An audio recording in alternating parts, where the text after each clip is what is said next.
Yes, and of course, that's it this evening right here on Top 105.3. And let me say good evening to every one of you listening and welcome this wonderful time. It's about time here that will bring you the program I beg today for.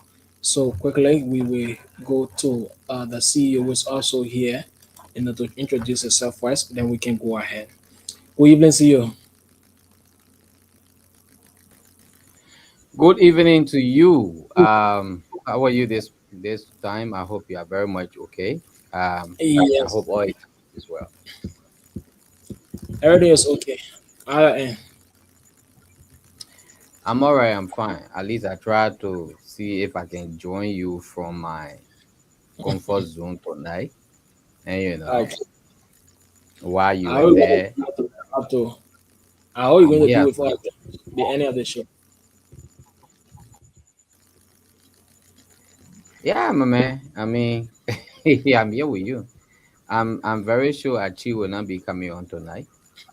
Oh, So I'm here until we would be joined by the rest of the panelists, um, so that we can have a discussion point tonight. all right. So that's it, folks. That was the voice of the CEO. So just keep posted. Don't you go away. This is the first portions of the program. I back today for here tonight. Top 105.3. So wherever you're watching us from, don't forget to just drop your comments and tell us where you're watching us from, and also share the broadcast that other will be able to follow us here this wonderful evening. So by 10, we will be joining our panelists here, and there are a lot of issues tonight that we're going to be diving into. So just keep posted. Don't you go away. Yeah.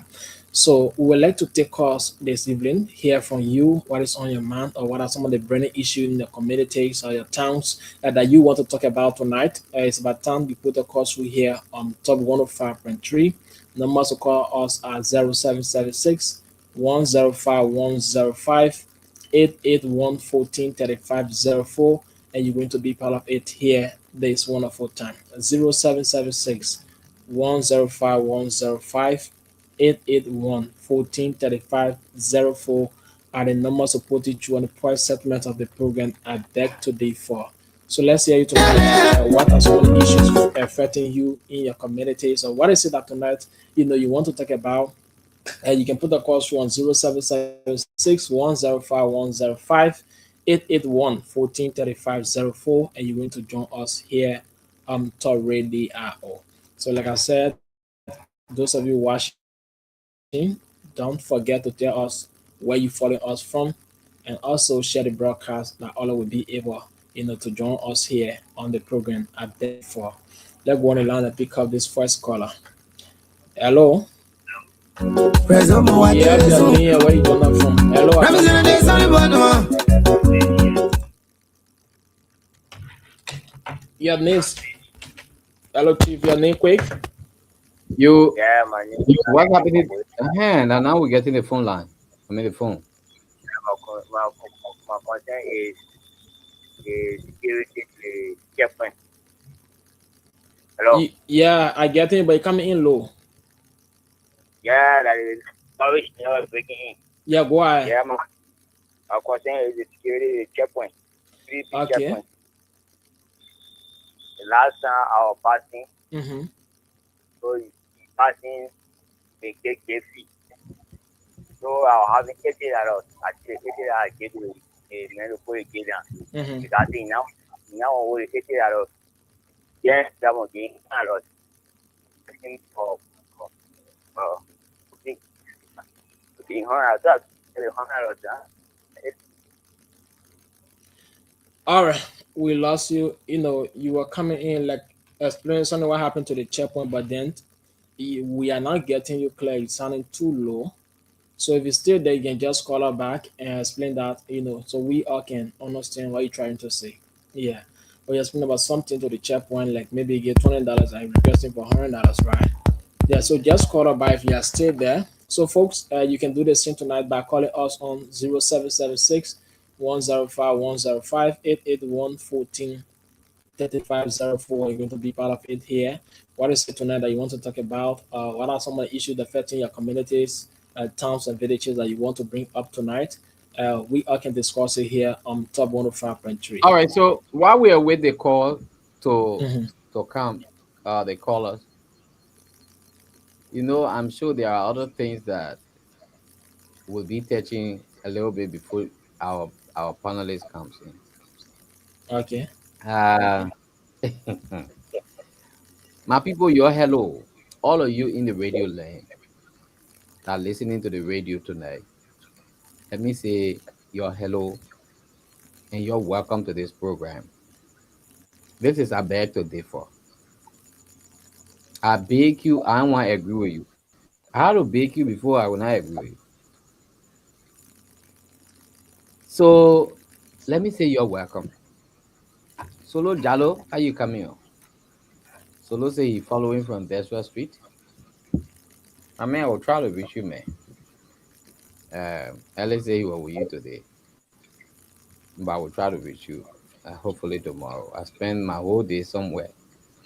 I will reach you. Mm-hmm. Yeah. So this is it. All of you who listening, you're monitoring, you please share the broadcast. We beg you. Your hello and how you're coming. I hope you're okay. I hope you're fine.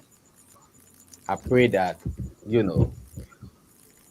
all be able to do well so that Grand GEDEH County we can put it on the right road. Um, I listen to the superintendent when the superintendent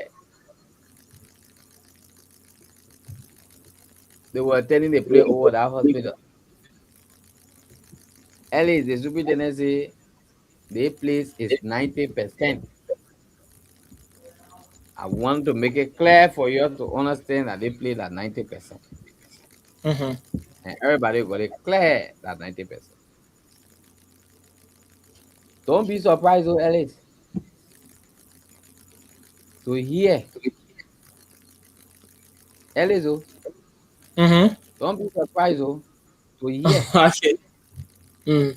that they now made allotment in the 2026 budget or 2027 budget from the county development fund for that particular hospital to be able to finish it. The day it come off, you must say SHEKU talking. Don't be surprised. Uh, we need to do what we can do to keep our county focused. Sure. We need to do what we can do to focus on ourselves in this country and make sure our country move forward. And that's what I can tell anybody. So the lines is open. 10 o'clock, we'll be having our discussion point.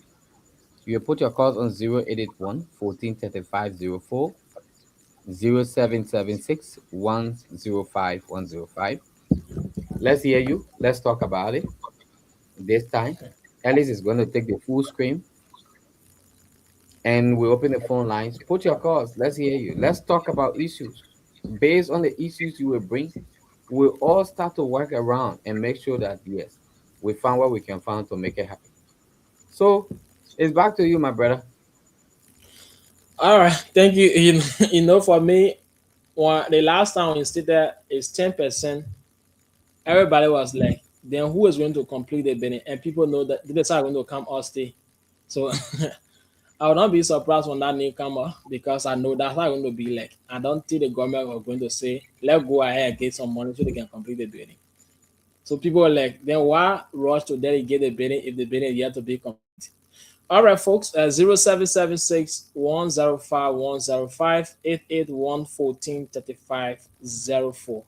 0776 105 105 881 14 35 04 are the numbers to put you through tonight right here on the program. I beg today for. So let's hear you. What are some of the things happening in your community tonight? Uh, Things happening over the weekend. that you want to bring up tonight. So by the time you bring it and let us discuss it together, right? So there are other things happening in the communities that maybe and that need popular attention. We need to come together as one to work on these things. So you can bring it up tonight. We can all discuss it together. Number to put it through at 0776 105 105 881 143504. Let's go on the line and pick up this first person. Hello, Hello. yeah, me and where have you joined us from? Coming from Penum Community, my name is Peter Gay Jr., but my popular name is Takunji. Ekujira, Yes. welcome to the show. All right, thank you. My concern is Mm-hmm. I want to talk to our government to appeal to them about the international rule, which is the broad street. Yeah. And always when leader coming in our area, they Mm-hmm. always, always embarrass with the cycling. Okay. And now, by right, they not sort of news, the most PRH, they are treated to use the international rule, which is the broad street.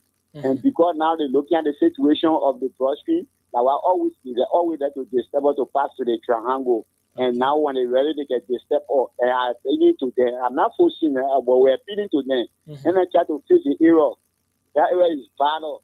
So each time, sometimes when we carry passenger and the passenger can be complaining about us, that we should take care of those they have right for them to tell about that area we begin and then they try to face the area. That area is not good.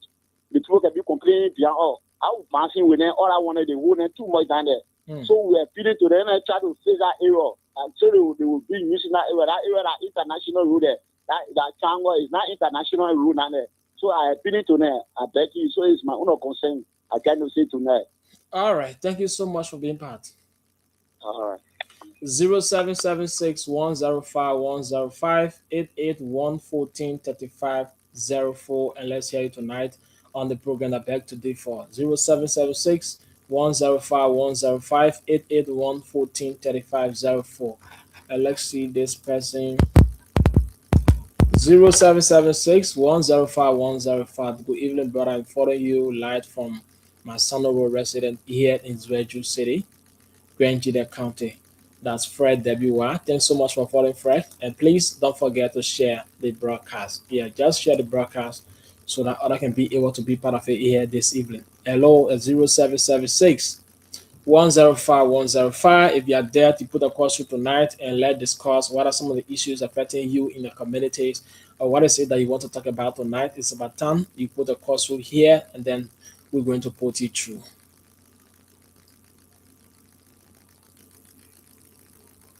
0776 105 105 881 143504 0776 105 105 881 143504.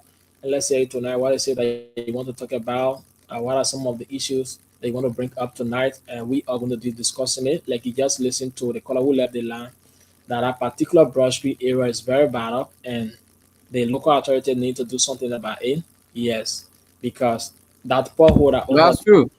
That's true, Alice.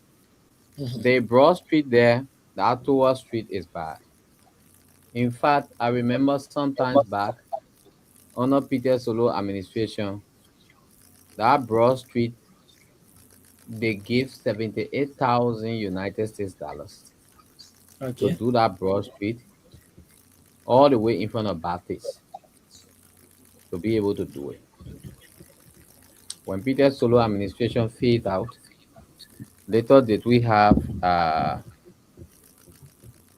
Kai Fale. Kai Hmm. Fale didn't really make money available for that, but we saw Ellis Grant as a representative who has this senatorial ambition, and he said he was going to face that particular Broad Street. So he came in and did some job. Yeah, he came in and did some job. So Broad Street need to be faced. Broad Street need to be faced. And not just Broad Street need to be faced, even the houses on Broad Street.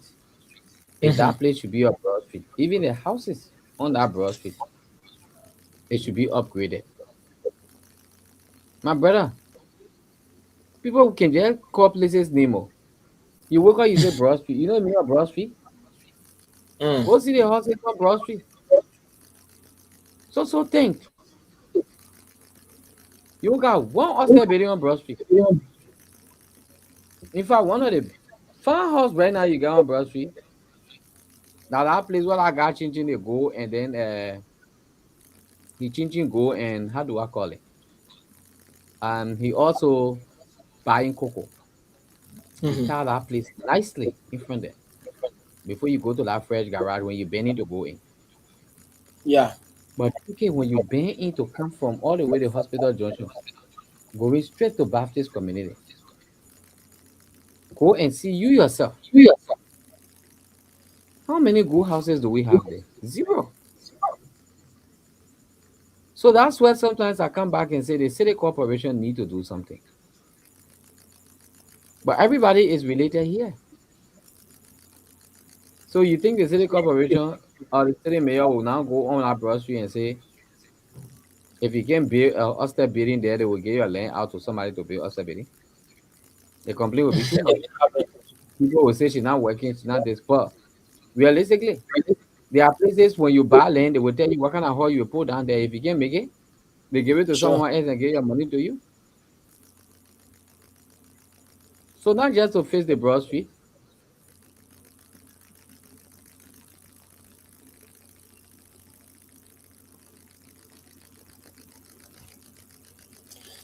All right. So like the internet service on that side is actually disturbing. Yeah. So this person says following you live from Webo Qatar community. It's where you say the things for the show that's Alfred B. Say. Thanks so much for following my dear brother and continue to share the live so that other can be able, to follow us here. 0776 105105 881 143504 and let's hear it tonight. 0776 105105 881 143504 and you're going to be part here tonight on the program at back to day 4. And this is the first portions of the program where we take calls from our listening audience, hear from you what is happening in your various communities, your towns and villages that you can put across when you bring it up. We discuss it together here. Like you listen to the CEO SHEKU, what you trying to say, right? Yeah, sometime before you give an area a name, you look at that particular area, how the places are locked.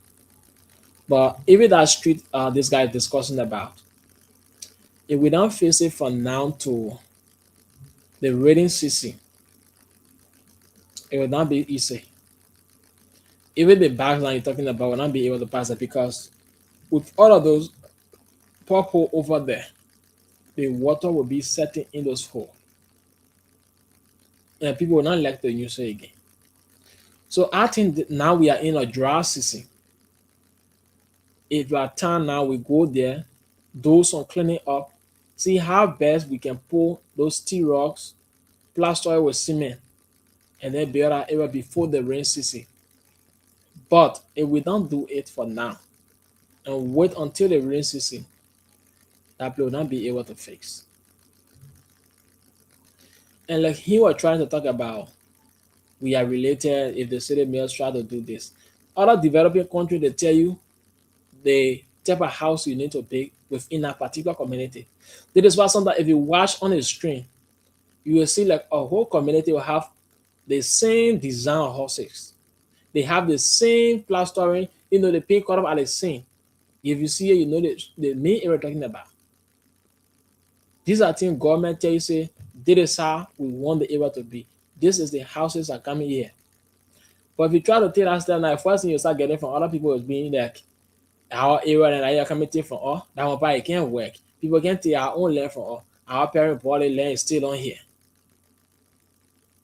But in some developing country, people want to see their area, you know, building Google buildings coming up. If you're there, they relocate you. And somebody who's waiting to build there, they give out the person in the area, and the person will build decent house.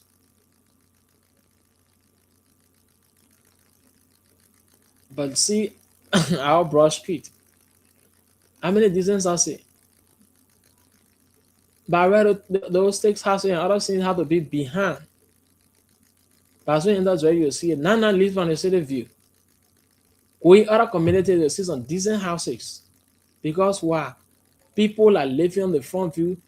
They are saying this land was purchased or it's been there from their forefathers and also pressing.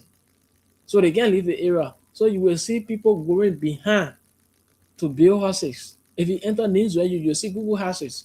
Go to FE, inside, you will see Google houses. Enter Boliville, people building houses.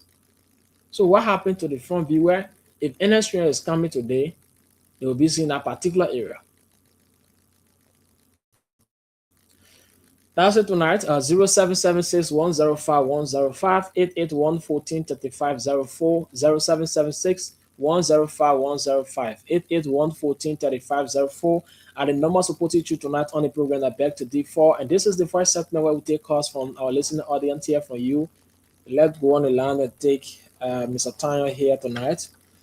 Hello. Yeah, yeah. It could be where. Elizana Dwewulu. Yeah, oh, the honorable, yeah. How you doing, Chief? So good evening. Good Good evening to the CEO. Maybe our panelists are on now. Good evening to everybody. Quickly, I want to say, first of all, thanks to the government for the local government act. Okay. But the local government act is bringing serious problems that I'm foreseeing. I'm seeing the problem that it is bringing way in front. Okay. Especially when it comes to election of, chiefs. Way back, people used to stand online, they vote for chiefs and so forth. Okay. These days, when you do that, and you're not saying it is going to create more confusion. Generally, let me say that too many election voting issues, amongst our people is causing serious problems because, seriously, your town chief, clan chief, or paramount chief and things like that, those who will vote for this chief, they will be enemies to the others that will vote for the other chiefs and so forth. Even though we will sterilize the voting process to election commission, method, secret ballot, it will be a very good thing. But election is not too good among our people. Okay. Election is not good. Secondly, the changing of the name of the Ministry of Internal Affairs to local government, I don't buy that. I think Ministry of Internal Affairs is preferably, right or good. But when you say Ministry of local government, saying that they want to give power back to the people, it is not preferable. Okay. And what I want to suggest is that even that ministry, when you put the paramount chiefs and all, under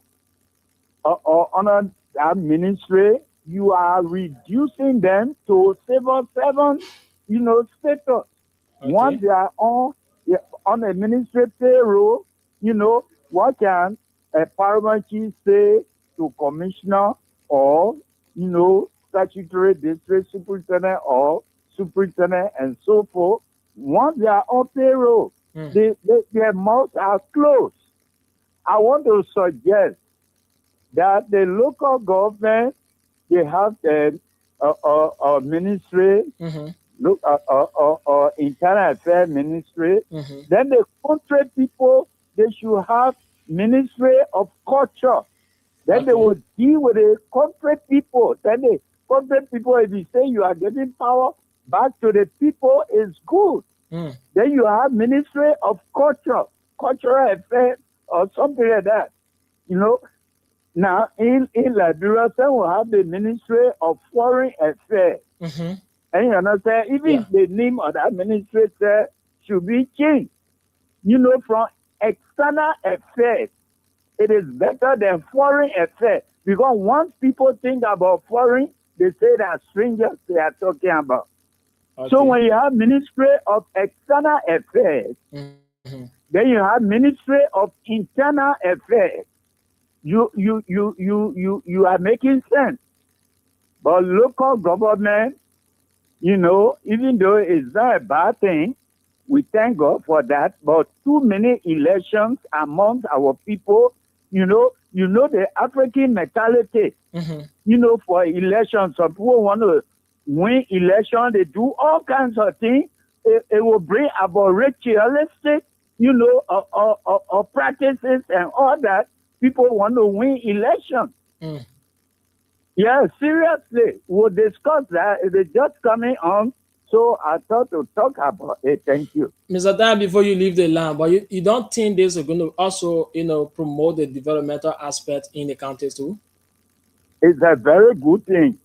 But the African people, native people, too many elections are not good for native people because ritualistic behavior will be on the increase all over, not only in Granada. When our law is passed, they are all over the country. Too many confusion, palaver, hatred, and all will be coming.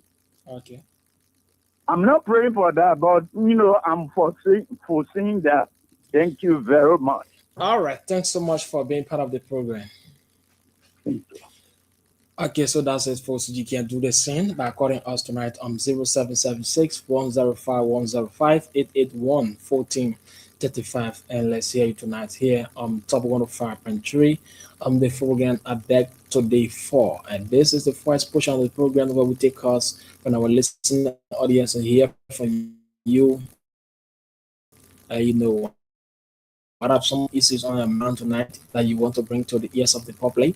It's about time you put up it together. Yeah, you're listening to Mr. Tyon, Joseph Tyon talking about the local government. I can do the same. Let's this person on the land. Hello. Good evening, Jania. Where have you joined from?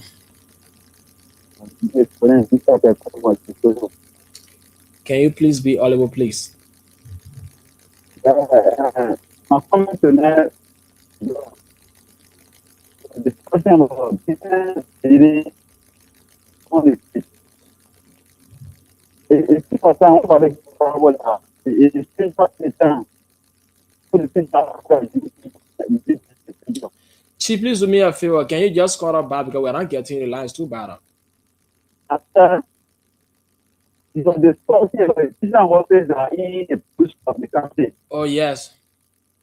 Yeah, I was saying this I want to be a power. If you have to in your time, you still have to be ahead of you at the spectrum.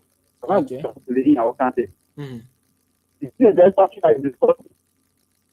The whole stuff, there's something. The whole stuff you see in the bushes, not to be on the street. But because they get it, learn to work, who not have money. I started building like a big on the road. And not only building like a big on the road. I look at it.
okay, my want to sit down because my then I bought.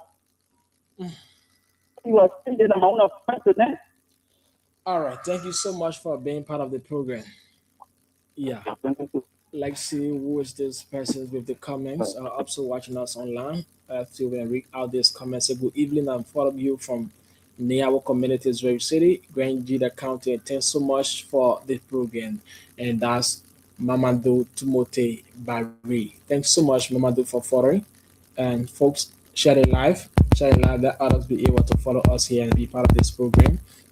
So let me just place the WhatsApp number there. Those of you watching us online, and maybe you're as far from Liberia, you can also call us on the WhatsApp number. Yeah. So the last number on the screen there is our WhatsApp number, and then you're going to be joining us here this evening. So, folks, those of you in the radio land, you can put the call through here 0776 105 105 881 143504. We have 18 minutes up to 10 o'clock. 10, we join our panelists to be here this wonderful evening. So, for now, we continue the call section where we listen to our listening. What is it tonight that you want to bring up? Those of you in the district level, you can call us tonight and let's hear from your district. What is happening there? What are some of the things, some of the things affecting the people in that particular area that you want to talk about tonight? The opportunity is here now. You can put a call through tonight on 0776 105 105 881 143504. And you're going to be part of it here this wonderful evening. The time is 42 minutes down the hour, 9 o'clock, and that's the correct time here from what I cited. So tonight you listen to so many callers and call to and make your point, right? Yeah. I know some of you try callings, but the internet is looking that kind of way tonight. Let's pick up this person. Hello. Your name, where have you joined us from? Hello. Hello, I say this is Gerard in calling from this community. All right, welcome to the show. Yeah, some point to please give me light. The cemetery, who is the how they call cemetery? You coming into you asking whether the cemetery belongs to yeah, who? I want to know who really responsible for cemetery. All right. Thank you. All right. So just keep posted, don't you go the way. Yeah. We're going to show light on that. So that's it, folks. Keep a calls coming in 0776 105 105 881 143504. 0776 105 105 881 143504. Add the number support you through here on top 105.3, and you're going to be part of it here days. Wonderful evening. Let's hear from you. So thank you. For me, what I've noticed when it comes to the East of Cemetery, there are other land belongs to government. So, and there are other people like those are the environment where the same way they take area and then build their federal home. That's how it look for me. So people sometimes who do this business, they'll buy maybe 2 or 3 acres, or maybe one lab and say, okay, I want to use this as my own cemetery, and then they build the area very fine. So if you want to do business, you will go there and talk to the person, talk to the people, and they give you a spot, and you can go ahead and do the burial. So those burials sometimes belongs to people, and for us now, where we find ourselves, maybe people that have land around here, they will decide that yes, we the family from here, or we the chain people, will use this as cemetery, and then they measure that particular area. So if they measure that particular area, if you want to do business, like maybe you want to go and bury somebody, you go to them, meet the authority that maybe controlling that area, and then you guys can sit down, talk, and they give you a spot to go and do your burial. So other areas in the western area that people who bought land and then use it as business, so they just there controlling that particular area, you go there, they give you a spot, you buy that spot and go out and do the burial. Yeah. So 0776 105 105 881 143504 are the numbers so not to put it through here on top 105.3, and let's hear you and what is issues on the mind tonight that you want to talk about. It's about time that you put your course in, and let's hear from you. What are some of those branding issues in your various towns and community tonight? Yeah, it's about time that we hear from you. Sun is Benny Hill. I think this is the best time that we talk about it. 10 o'clock, we join our panelists, and they're going to be here tonight discussing, a wide range of issue. There are a lot of things tonight we're going to be diving into. Yeah. So we're going to be here up till in the morning. Yeah, 12 we go off.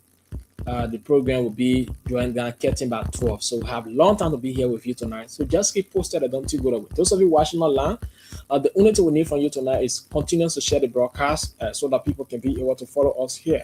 Yeah, continue to share the broadcast. If you can share to 100 group pages, we will be appreciated for that. Just continue sharing this broadcast. Continue to share as many as you can.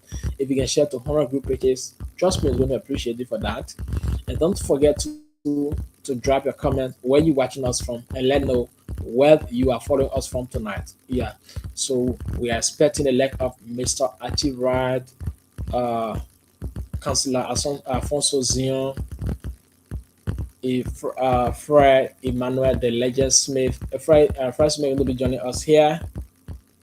Also, Eton, the legend wizard, is going to be here with us. We'll have a lot of veterans are going to be coming our way. Mr. Josh H.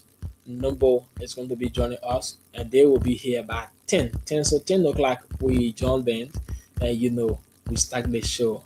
But on the first segment, we take calls and hear from the listening audience tonight. So what is it tonight that you want to talk about? It's about time we put the calls through on 0776 105 105 881 1435 04. And let's say tonight on the program, I beg today for. Yeah, you beg somebody to disagree with them, right? Yeah. Oh, the thing is saying, I understand you, but I beg you, I don't want to believe you, yeah, until I do my own thing, right? Yeah, so the program is I beg today for. You beg the person not to agree with them. Yeah. So let's say tonight on the program, I beg today for. Numbers supported through at 0776 105 105 881 1435 04. 0776 105 105 881 1435 04. Let's say tonight here on top 105.3. Let's get you what is it tonight that you want to talk about. What are some of the burning issues in your community, towns, or villages that you want to talk about? It's about time that we are discuss it together, right? So yeah, another thing is pertaining to what the brother was saying, right? Other people don't want to leave their land because of people, but they got a way, right? Yeah, they got a way you can do that. You are non-forced because you don't have money, but you can lease the land out. Imagine that you stay 10 years on land and there's no improvement, you can't be hostel building, right? So the best thing you do is go in contact with the person, sign a contract that, oh, I leasing this land. Say you want to do a business, I can give it to you for 10 years, I can give it to you for 15 years. After the 15 years, I don't want any money from you. The only thing I need from you is my house, right? Or I want my land back. If the person accepts to do business within that 15 years to that particular area, just sign paper is there. So as soon as sign the purchase, you go back to the person, the 15-year finish, I want my land. The person will give it back to you because it was very clear that you don't need any money from them after their 15 years. Some of us now, we go in contract with Burkina Faso, signing 15 to 20-year contracts to just lease our land. So what's about giving out those laws that we just have in our in the city? That if somebody live there, even people that get the area that have been living there over 25 to 15 years now, if you're going to give it up, maybe in 8 years to answer this and get a house back, then you live in decent house. But when people say, we head up so much that we don't want to do everything differently, that maybe if it leaves a person house at the end, person take it for you, no. If you lease your land after certain time, that is agreement. If you say after 15 years, after 10 years, I want my land back or I want my house, the person finish with you. Within that 10 years, if they finish it, let them find able to go. So that's how people do. But here, if you're talking, we know to our very self, we don't have money to build outside building. Why in case and the government say, okay, maybe in a particular area, this is the building we need. Do we have money to do that? No, there are other people who have money to do that. So the best thing is to go in land lease agreement. If we see it, well, that's fine. We can do it. But then we're not willing to leave our land out to people. That's a problem. Just see that particular area that we call Broad Street. See the kind of buildings are there. Then leave the area. After seeing it, take your pictures and leave that area. Go back in the various communities. Those horses that you're expecting to be over there, you will see it inside. Why? Because our people say no, they can't leave the area. So that's it, my people. Let's hear you tonight. 0776 105 105 881 14 35 04 0776 105 105 881 14 35 04. And the number supposed to tonight is going to be live on the program at back to day 4. So this is the first segment. Like I said, I will have 8 minutes to 10 o'clock 10. Our panelists are going to be joining us here this evening. Yeah, our panel is going to be here by 10. They're going to be joining us. So let's take calls from our listening audience tonight. 0776 105 105 881 14 35 04. Let's hear you. The name is Alexander Due. We will pick out this person. Hello. Yeah, good. Hello. Who there? Yeah, hello. Your name, where you joining from? Yes, my name is Felicia Tobo. I'm calling from Toteville. Welcome to the show tonight. Yeah, thank you very much, my brother. I just put my radio on and listen to you. If you want to see Google horses, Yeah. go blessing you. Go blessing you. Okay. The horses in that will be on Broad Street, on the Moral Road, that one on blessing you. The horses in that there be see some more essay. That one part of yeah essay. Go blessing you, my brother. If you go blessing you, then you don't even want to live in where you the city powers where you and you say me yeah take my load to go blessing you. Then the one on that Broad Street there, they don't mean very decent horses. So many people that get horses to blessing you while they don't to go can they don't in America. So many in the time they're making business, so many in Morocco making a business, they buying land here. Go blessing you, go see horses.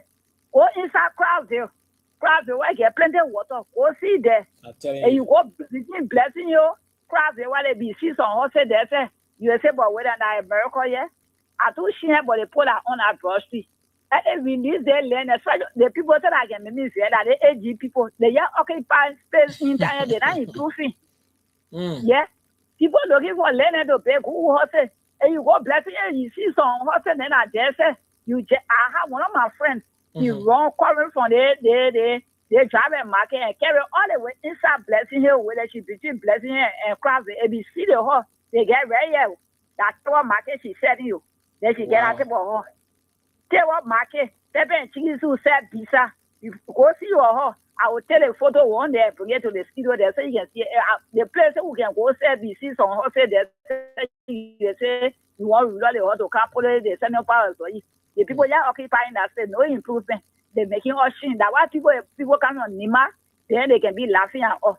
Go see Nima, they put all the cool horses, they put it on the road and they ratting one inside. You know, I mean, I will say, we're not able to do better money than Nima people, but the people know that they send up on the street. So they will tell the cuckoo horse and put it in front of why people say, Nima farm money, grand there. Nima not farm money, grand there, but the people that want to do good thing here. The year after flower, after politics. Thank you, my brother. Thank you so much, Josephine, for being part of the program back to D4. All right, so that's it, and that's it true, right? Yeah, because if you enter Ganta, though BB Oster Benin will welcome you to say, yeah, this is Ganta. But the question is, you not leave from your car that carry you to go behind? No. You will only see that particular building. If you pass on, you see what go see Ganta, my man. The area you see the area balling like deal, right? Yeah, that business people they leave it out, or other people that get it land. Most of that people are over there, some of them just go there to do business. But people that get a particular area release the land to them, lease it out to them, and then anytime they need their land, they just go by and get the land. So I think it's the best thing for us to do in the county to see our county to developing. They have been the BB building. And like what she's saying, I must say I've been to even Bolivia area there. If you see some Google houses that you give her, if you enter inside News Directory, you see houses you give her. But by today post here, okay, so you're not gonna leave your land, I pay the one.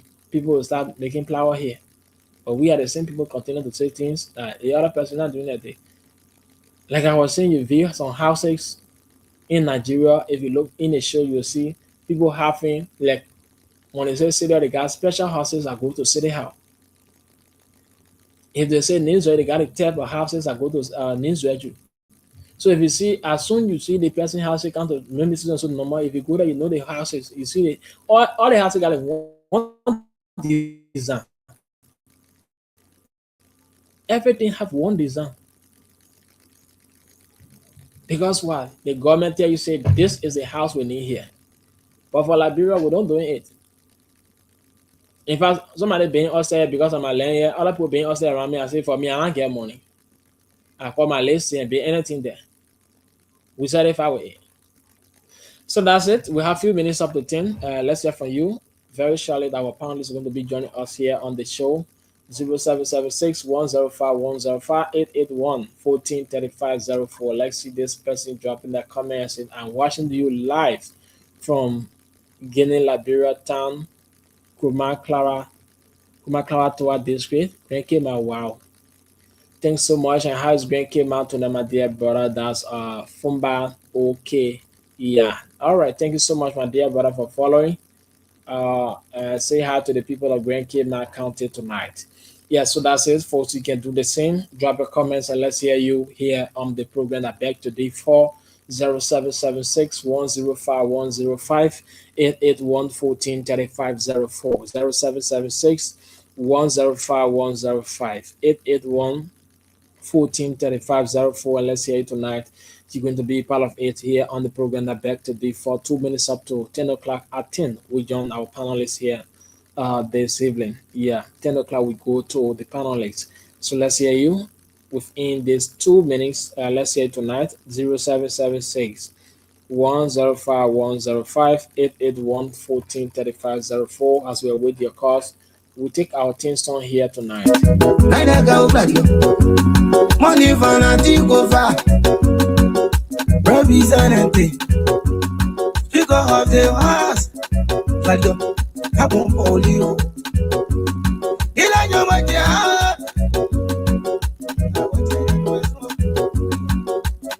and I go, and I tell you why. Tell you why, and I go. You are not your boy, you're not your boy, no.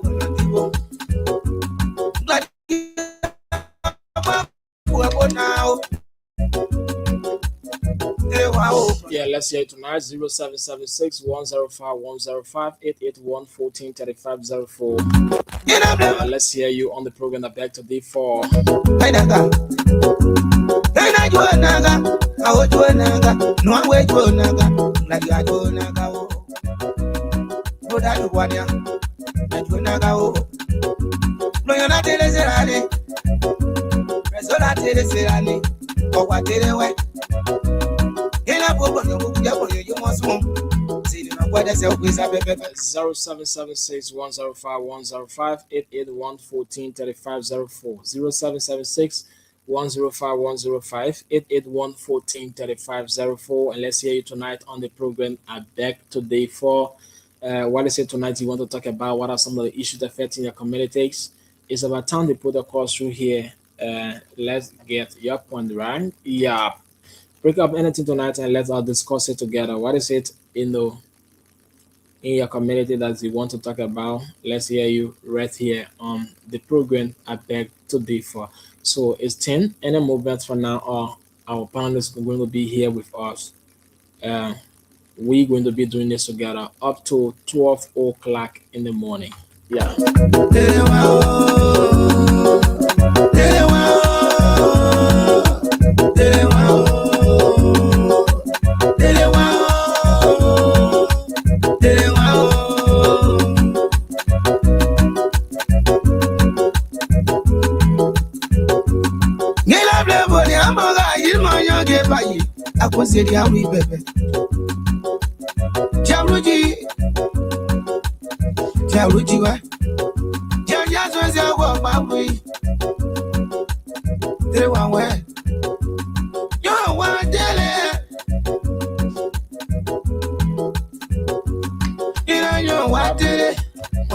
So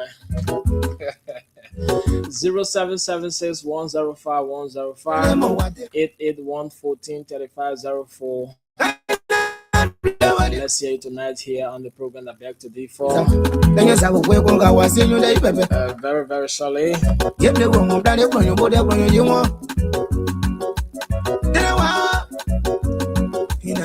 Very, very shortly, we're going to be joining our panelists here on this show that back to D4.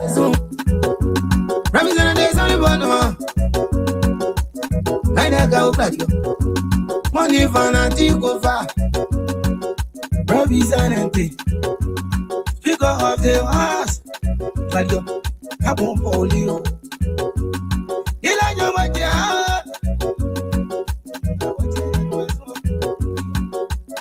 and I go, and I tell you why, and I go, you are not your boy, you're not your boy, no. Yep, 0776105105 tonight. Let's hear you. What's watching us from? Just drop your comments and tell us where you are following us from tonight. And we will appreciate it tonight for that. 0776105105 881143504 0776105105 881143504. And let's hear you tonight right here on top 105.3.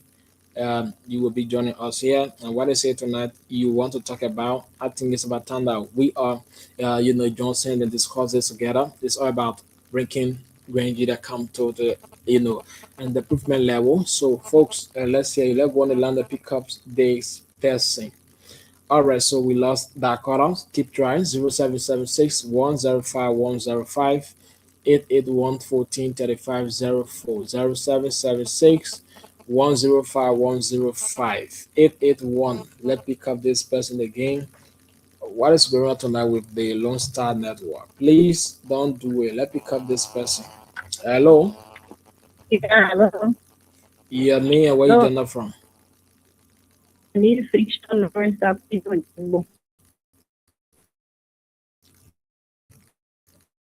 Can just away small now we can improve.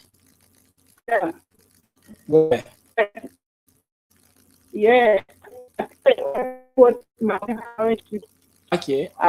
What is that on that? And I think because almost 50 years there is one receiver in Jebo. All the one receiver, all the receiver get no action. Okay. So there were a lot of years going for what if so they were kind. I tell it, thank you. That is kind of upgraded the receiver. So I said, thank you very much. Thank you so much for being part of the program tonight. I'm a regular listener. So, okay, so you're in Djibouti right now? Yeah, in Djibouti. Wow. Mm-hmm. All right, thank you so much. All right, thank you.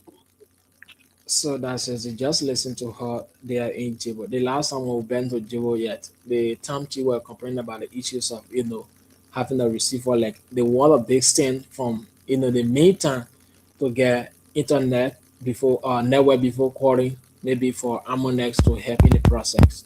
Yeah, so at least they have a receiver that's great, and or you can do your best. Once you get a receiver that we trust you trust our ability, we know that you can upgrade that for our people so they can be able to get a perfect network service in that part of the area. Yeah. So folks, let's hear you tonight. 0776105105 881143504 are the numbers to put you through tonight as we await our panelists to join us here on the show. Back to day 4. Yeah, let's hear it tonight. 0776105105 881143504. And very, very shortly going to be joining them here on the show. Well, for just 2 months. Yeah, let's see quickly if we can get our things on.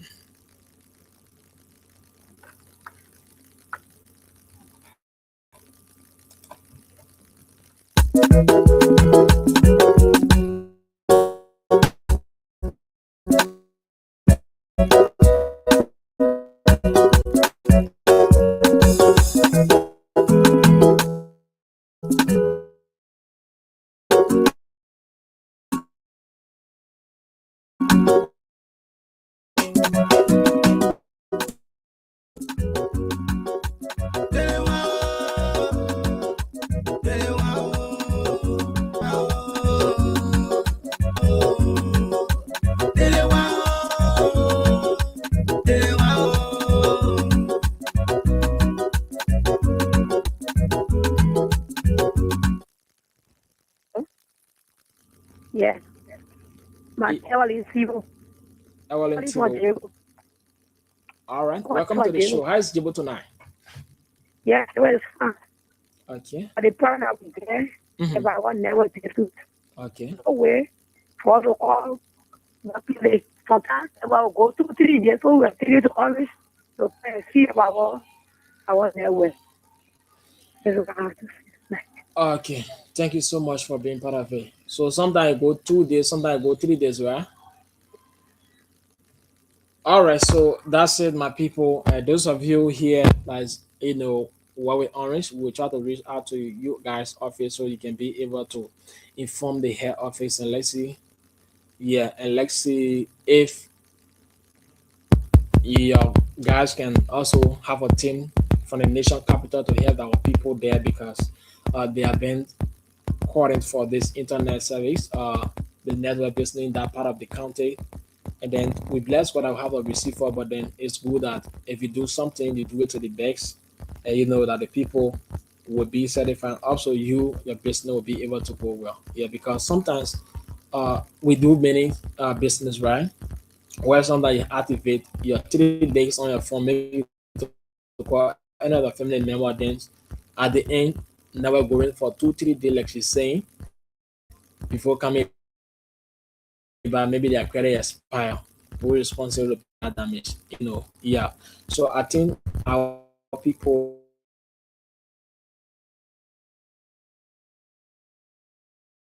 with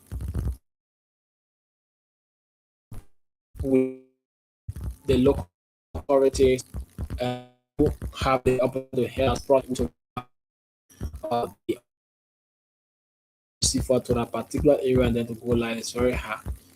So like I was explaining, sometimes the phone they are saying a situation before we to call even among us from Suez will be very hard for them. So we thank God that we have, the receiver there, but then it need to be upgraded so it can be able to serve our people there. Yeah, it will be upgraded to serve our people. So that's it. And let's hear from you too. 0776 105 105 881 14 3504. What are some of the new development over the period of time that you experience in your towns and villages? You can come out and talk it. And what are some challenges that you guys are facing with? It's about time to talk about it here on the radio at all. This program is called I Beg to Differ. So if you just come in your way, we like to say welcome and keep it stay. Don't you touch it out. Seeing how best we can get our panelists on here tonight.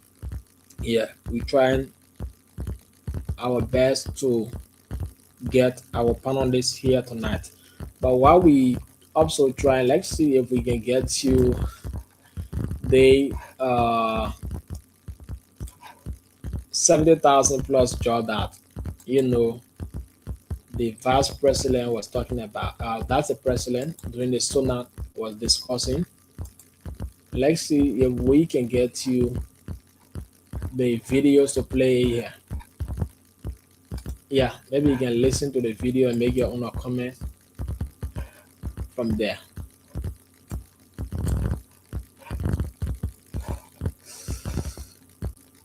0776-105-105-881-143504. The numbers tonight to put you through. Let's hear you on the program at back to D4. 0776-105-105-881-143504. And let's hear you tonight.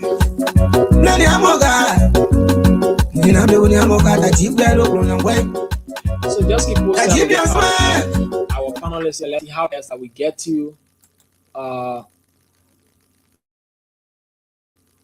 video of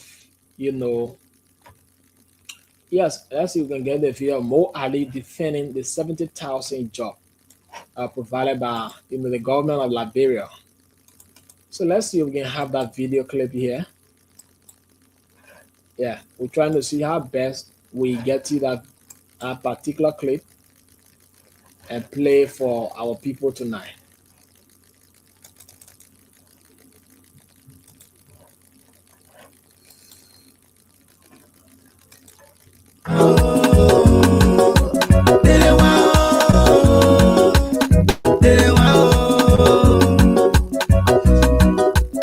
Just keep posted, we'll still try, and let's see if we can get you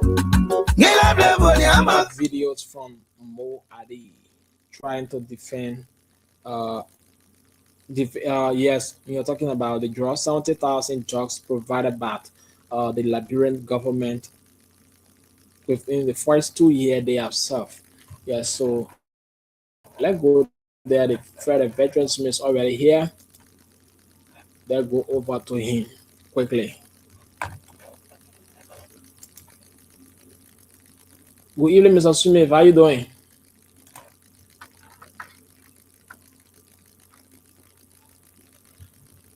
Mr. Smith, good evening.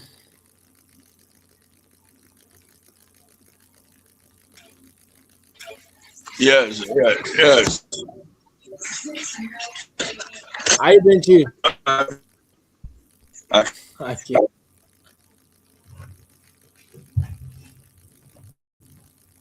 Wow, is that the internet or what? Mr. Smith, getting me?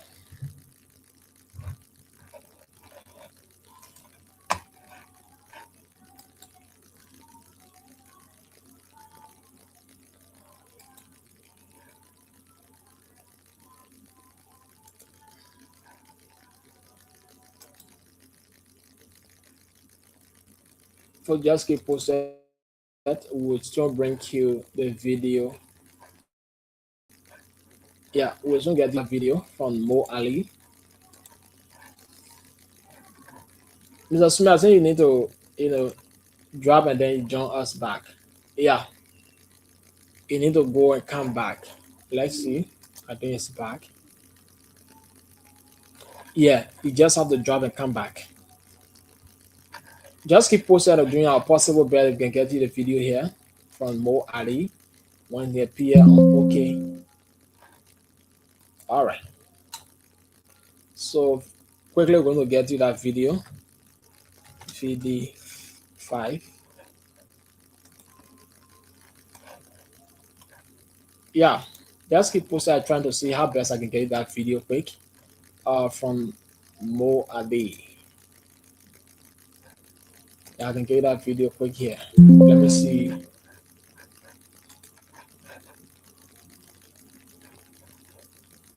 Look at this. Just keep posted, folks. I'm going to get you that particular video from Mo Ali. Yeah. Let's see. We have Mr. Price back. Veteran already. Yeah. Stay enjoying the passion of sports or passion of life. Sure. Since I know most people have been watching the Champion League. So the veteran also been trying to find out who is in and who is out. Okay. Who will be advancing.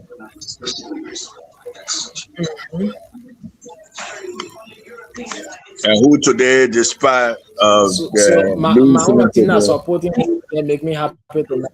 Who your team? Alternative data. Barcelona. Oh, Barcelona, they don't need to worry. They convincingly defeated whoever they play 4-1. So they can be happy. Real Madrid is another story. Fell, but still they are advancing. And the team that defeated them, Benfica, with the former are they going for the playoff? Yeah, they're going. Despite the loss to Benfica, they stay going. They lost by 4-2, so they stay going. And Benfica, by them winning, I think they might go the 24th place of the knock. I don't know how they would do it, but the 24th. And Marino, you know, when you're talking about football, you can't leave the hand of God, or you can what he needs that Jose Marino, you can't leave him. So for him to go and defeat a former team, that's great. So that's great. 1 second. All right, so let's see while we are with you guys and play Mo Ali on your peer yesterday on OK FM. Let's see if we can get our video to play for the video set. Play that video quick for. We need. Hold on, sir. This is from Ministry of Labor, for example. Okay, but I'm talking about. That's from Ministry of Labor. So this one is total number of Liberian employees in the private sector between the periods 2023, 2024, and 2025. You see 2025 at the end. Yeah, I see total new jobs created during the period January to June 2025. 5,509. So this is is there no available data for the total 70,000 plus jobs from the Ministry of Labor? There is. Now again, right? Where is the World Development Index has been tracking job in this country, job creation, short, medium term, long term job since 2005. Since 2005. And on the average, you disagree with him? But okay, so it says 2020, 5,200 jobs created, 2022, 104,156, 2021, 76,872. 2025, I'm saying 2025. Maybe the print up left it off. What is that? So you not brought CDC. You are jetting about CDC. You can't bring something that helps CDC. No, it starts from 2025. No, what? For 2005. So Julius. Wait. Show the thing. So Julius. No. No, I'm saying 2025 doesn't exist. I'm saying this is a document that Mo Ali brought forth. So what is on it is from 2005 to 2003. It's 2022.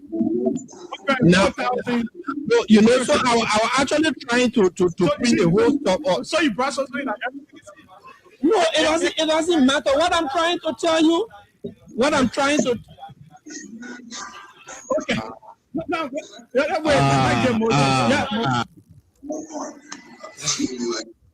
all right, so that's clips from Mo Ali yesterday when he appeared on OK FM. You know, defending the 70,000 jobs that are provided by the government according to him, and telling people that he forget about a particular copy of the 70,000 plus job.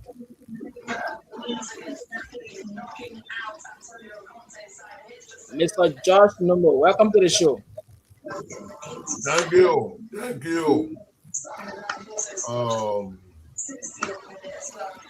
Sorry, no, so late, but I'm back here.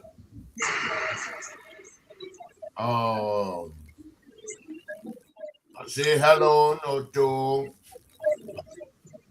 the listeners. I say hello to Veteran Smith.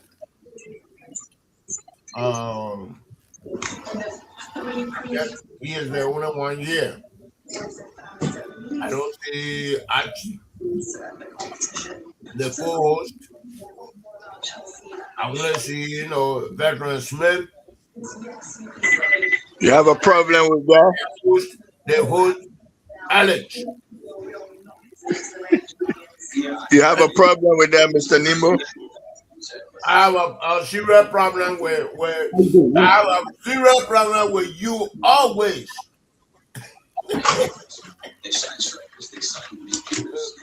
So I'm glad to be back here. Thank you. All right. Thank you so much. Edwin. Why is the issue now? I saw a clip that you were playing. No, I have another clip, but that's why I was trying to coordinate with Alex, but he said he had another clip. I have a clip from our foreign minister. So they were very interested. I sent it to Archie, but I don't know why he sent it to you. I don't have a way of sending things to you. So that's why I always send it to Archie. I always send it to Archie. So the problem I have with you and Archie, both of you, you're weird shit. That problem. No, why you bringing the debate again, man? But I don't have Alex and myself. I'm not in the chat room. I'm not in the other chat room, so I can't send it to Alex. That's the problem. Okay. I'm not in the chat room. You are Archie. You're not a high thing. You in the chat room, right? I'm only in the chat room of the state podium. Yeah, in the chat room of the state podium. Can you get access to that? Yes. Just drop it. I will send it in. You're correct. You're not correct. The only person that I be correct here, no, maybe that Alex.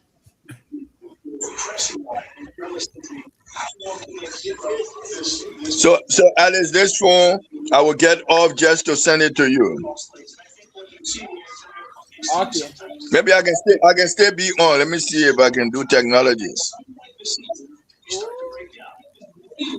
No, I don't think I can. Let me see.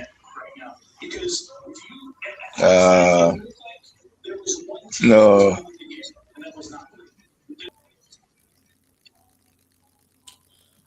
All right. So we are still waiting for just keep posted. The panel is getting set, and they're going to be back here. Like I told you tonight, we have a lot of topics to be discussing here up to 12 in the morning. So just keep posted and don't you go away. Or it's about Liberia, about Grand GEDEH, in the way forward, and these are things I'm going to be talking about tonight.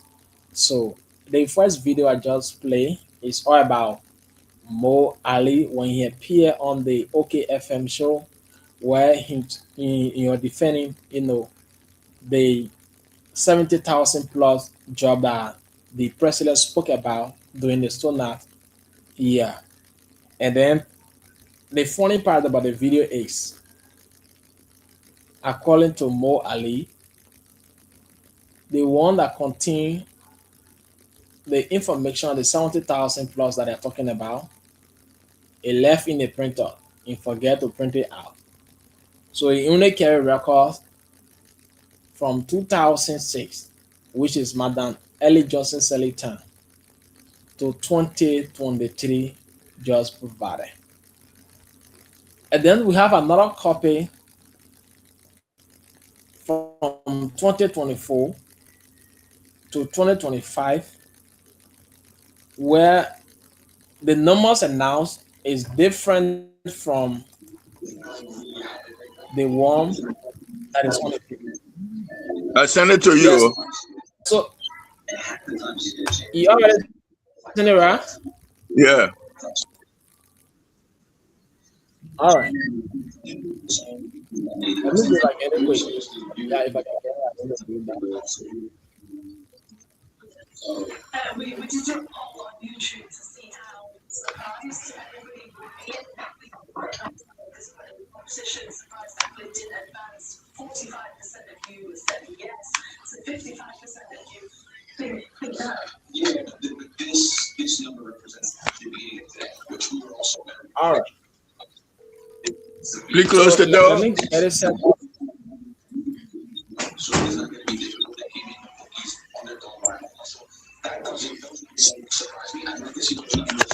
Okay, but that's an interesting video because it also talk about our foreign policy. It also talk about how we have dealt with our foreign policy, and especially our role now, the non-permanent role at the Security Council. Instead of Louis Brown speaking, the foreign minister is speaking at this time. So that would make this so interesting. And Louis Brown behind the foreign minister, so that he boss. And thanks to Front Page Africa for providing this piece. I've been trying. Maybe I will see what I can bring around this year to talk, to be on today's show or future show. Okay. So what's your own take too about the Mo Ali and Pierre when he tried to defend and then he said that he forget about a particular copy that contain the information of the job. I mean, yesterday we dealt with this subject until the government and any government can come up with. And Mr. Numbo said we have a place that we can find information, but the type of information we're talking about, any kind of information where you will be looking for to verify, and that data can be verified. But right now, the data could be true, but because we haven't set up that body or that information center where people can go and find, everybody will just be guessing and debating. So that's what is happening right now. The government could be right, but because they haven't set up a data center for people to find all this information, everybody will be struggling and debating. We need to have a verifiable data center where people can look for information. In this case, nobody can lie. As Mr. Nimbo was talking about the last time, he said we have one, but I don't know that body have all of the information. I don't know. So, Mr. Nimbo, can you touch on that? Because there's another debate that have come up to defend the 70,000 job. Thank you, Veteran Smith. When I say information, I meant information for development purposes. Oh, okay. Not jobs. Like I talk about legacies. Legacies we have in Liberia. They have these shape files. Like the Census Bureau have in the US. When they want to build school, they go by that information. They want to build police station, they go by that information. But I was not talking about Joe Walker, 70,000 job created jobs. So I want to make that clear. All right, so I already have the video set. Let me see what I can play quick. Okay. We'll get through the top 24 in Europe. I think it's a little bit from where Antonio Conte for sure, because the guy certainly worked his heart on his sleeve, right? Another before. First of all, Mandy, Minister of Foreign Affairs of Liberia. Thank you, Mr. President. I thank the Somali presidency for convening this high-level debate and the briefers for their insightful interventions. Mr. President, Excellencies, the Middle East is not a distant theater of conflict. It is a central test of whether this council can still shape outcomes rather than merely cataloging suffering. In the Middle East, we do not confront one crisis. We face a chain reaction of wars, reprisals, and unresolved grievances, each feeding the next. Liberia's own experience reminds us that silencing guns matters, but peace does not come from silence of the guns alone. It comes from choices made early, deliberately, and sustained over time. Mr. President, for millions in the Middle East, war is not an interruption of life. It is life itself. There are people who are born under bombardment, who learn adulthood under occupation or siege, and who will grow old without ever knowing what it means to live without fear. Entire lives, full lives, have been lived inside conflict from the first breath to the last. And nowhere is this tragedy more unforgivable than in the lives of children. Some babies die while trying to nurse from mothers whose bodies have nothing left to give. They die not from rare diseases or unavoidable fate, but from hunger, blockade, displacement, and decisions made far from their cries. This is not abstract. This is happening in real time. Children are growing up inside the wreckage of our choices. They inherit wars they did not declare, hatreds they did not choose, and borders drawn more fiercely than compassion. They carry the cost of adult power struggles because the international community has taken a delay, denial, and turning a blind eye. While children elsewhere worry about exams, football matches, music, friendships, and what they might become in the future, children in the Middle East learn how to stay safe during explosions and the best route to take to find food. They live in fear, not knowing what it means to be free. This is not only a moral failure, it is a strategic catastrophe that recycles violence, enmity, and hate. Mr. President, Excellencies, the reality of the Middle East is unfortunately grim, but the horizon beckons hope. Liberia notes recent diplomatic efforts aimed at reducing violence and reopening political space in Gaza and across the region. We applaud initiatives led by Qatar, Egypt, and the United States, other regional leaders, and other stakeholders, which have helped to create momentum toward de-escalation, improved humanitarian access, and dialogue. Progress, however, is fragile, but progress matters. Let's be clear, this momentum must be sustained. Therefore, Liberia encourages continued engagement with this council and with all stakeholders to deepen the progress, seize every opportunity, and consolidate the gains already made. History shows that diplomatic openings will close inevitably, not because they are imperfect, but because they are abandoned. Mr. President, no conflict has more broadly defined the region than the one between Israel and Palestine. Liberia is concerned by this protracted conflict. We reiterate the urgent need for immediate and sustained de-escalation and for expanding humanitarian access that is predictable and safe. Liberia continues to support a negotiated two-state solution consistent with relevant Security Council resolutions.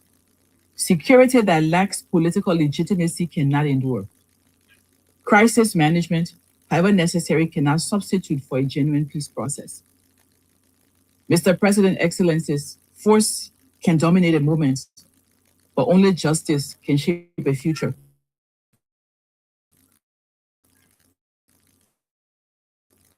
If force worked, we would not be here having this debate. Concerned stakeholders. Mr. President and Excellencies, beyond Gaza, we are aligned by rising tensions along the blue line between Israel and Lebanon. We recall Security Council resolution in Syria. Humanitarian suffering continues amid political paralysis. Resolution 2254 remains the agreed framework for sustainable peace. Regional engagement must translate into a political movement that is inclusive, but not an acceptance of permanent stagnation.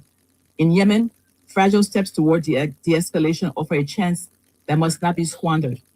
Dialogue remains the only path that does not end in more deaths and destruction. Peace in the Middle East cannot be defined simply by what ends. It must be defined by what begins. Dignity, justice, and the freedom for people to build ordinary lives. It must offer a future where Jews and Palestinians, Christians and Muslims, Arabs and non-Arabs can live not only side by side, but together working in the same hospitals, trading in the same markets, studying in the same universities, protecting shared water sources, building businesses, and competing in ideas rather than arms. Finally, Mr. President, Liberia will close with the following. We call for expanded regular humanitarian corridors into Gaza and all conflict zones in the region. We urge support for confidence-building measures facilitated by UN peace-building measures, peacekeeping, regional partners support. We encourage regional actors and international partners to sustain diplomatic momentum and avoid the collapse of current openings. We call on all stakeholders to support efforts that restore political legitimacy, governance capacity, and economic stability for both Israelis and Palestinians. And we stress the need to promote regional commitments to stop the use of children in conflicts and to shield schools and hospitals from attacks or misuse. Liberia stands ready to work with all council members for sustainable peace in the Middle East. Thank you, Mr. President.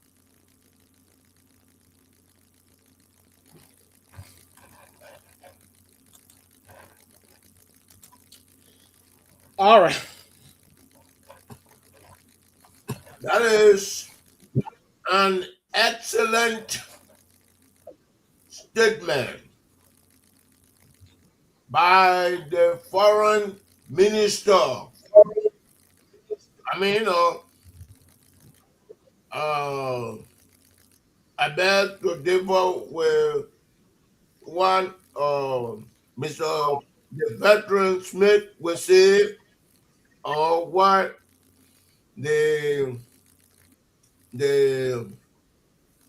what if he come, the latecomer, Archie will say. But I second the motion of what the foreign minister have said. I mean, the person at the UN that the foreign minister, no boy, meaning that I know he was placed there, by Joe Boakai and the foreign minister. So I second the motion. Everything she said, I like it. I enjoy it. Thank you.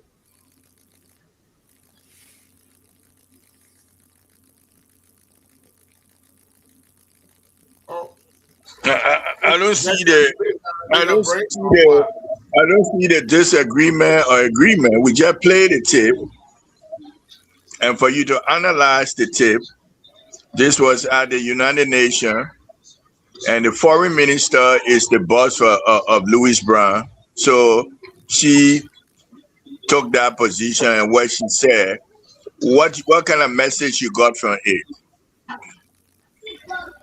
I think she made some key points. So what are some of the key points you got out of it, Mr. Newman? The key points? Yeah, some of the key points you got out of her speech.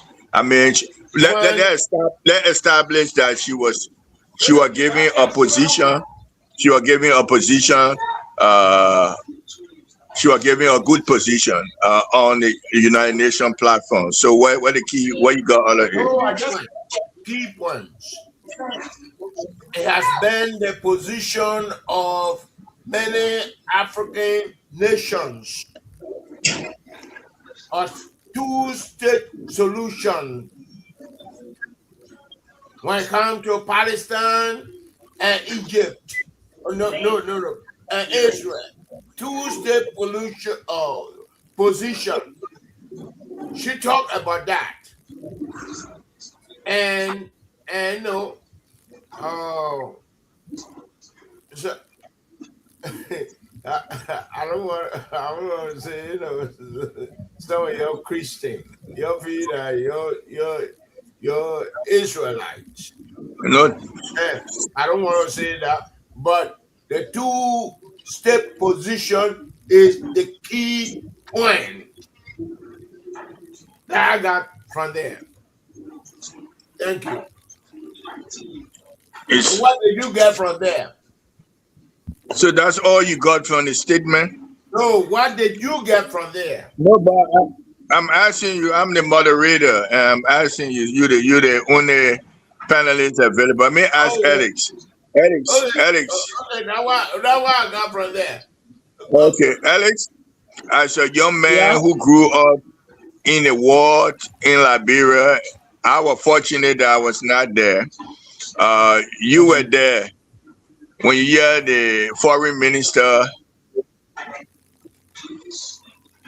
giving Liberia position and the experience that we went to war, and very passionate about the Palestinian children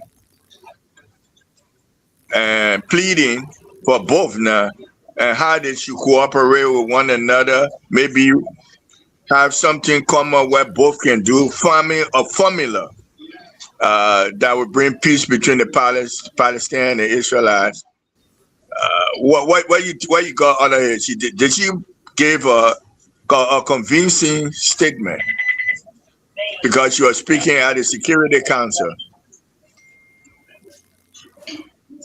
Yes, for me, she did well because these are things that we're going through. Where she's talking about child's breath and road to farm market road. These are things that actually we Liberia we need, and these are challenges that we face through. So I think she is on the right path, and that's a good thing that we need. Yeah. Mm-hmm. So, if Mr. Numbo, if you were compare and contrast where Louis Brown stated and the way the foreign minister presented this one, what's the difference when you compare and contrast? Because I think both of them were on points, being that it represent Africa and other aspects. What makes this one more different from the other one with Louis Brown? Well, I don't know the Louis Brown statement. Mm-hmm. If you are talking about the statement he presented on behalf of African countries. Yes, that's the one I'm talking about. Okay.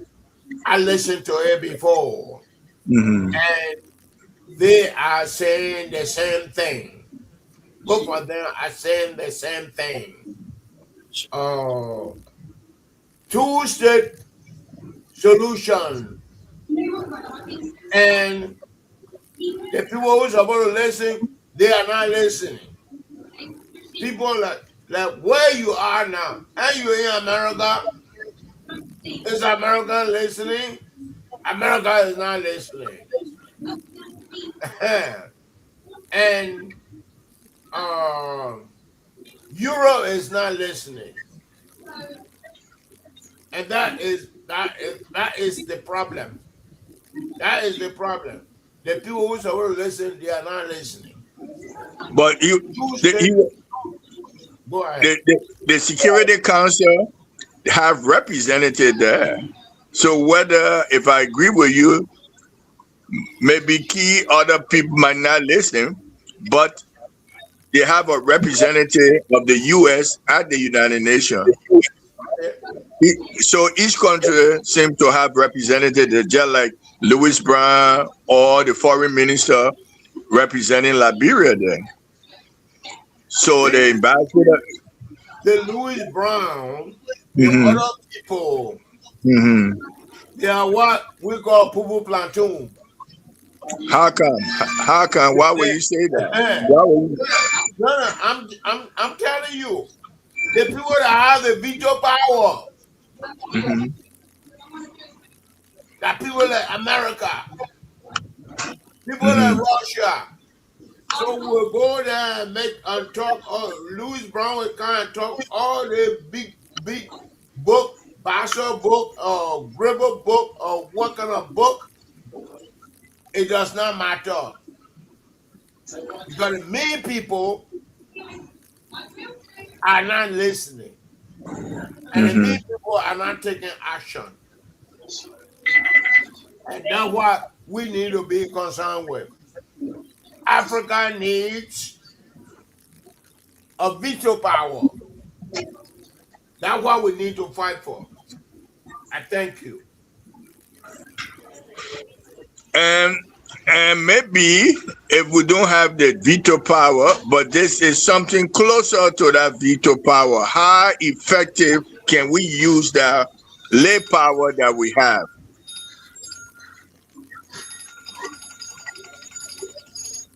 Okay. Sorry. How can we use this?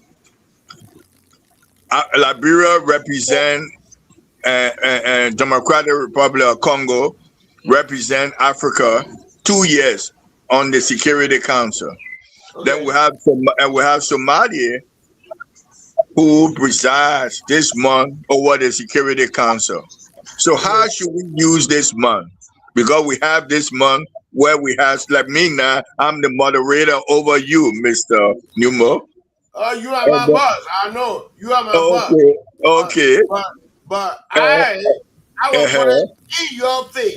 You my boss. Okay. So if we put it diplomatically, we have Somalia from Africa controlling the Security Council for this month. You're speaking BB English. Okay. Diplomatically. I'm not diplomat. Okay, let me break it down to you. Okay, break it down. Okay. Okay. This month we have Somalia taking over, representing everybody as moderator of the Security Council. So you have Democratic Republic of Congo, you have Liberia, non-permanent role seat, representing us on the Security Council, Africa. So if I'm moderating and I know you have some good points. No, don't say if you are moderating. Okay, I'm moderating. So I will call upon you, Mr. Nemo. Give a statement for Africa. Give a statement of Africa that you think can be convincing to bring peace between the Palestine and Israel. The statement for Africa. Yeah. The statement from Liberia. Yeah. The statement from South Africa. The statement from Nigeria. The statement from most of the stakeholders. Yeah. In Africa is a two-state solution. Unlike what some of you, the Christians.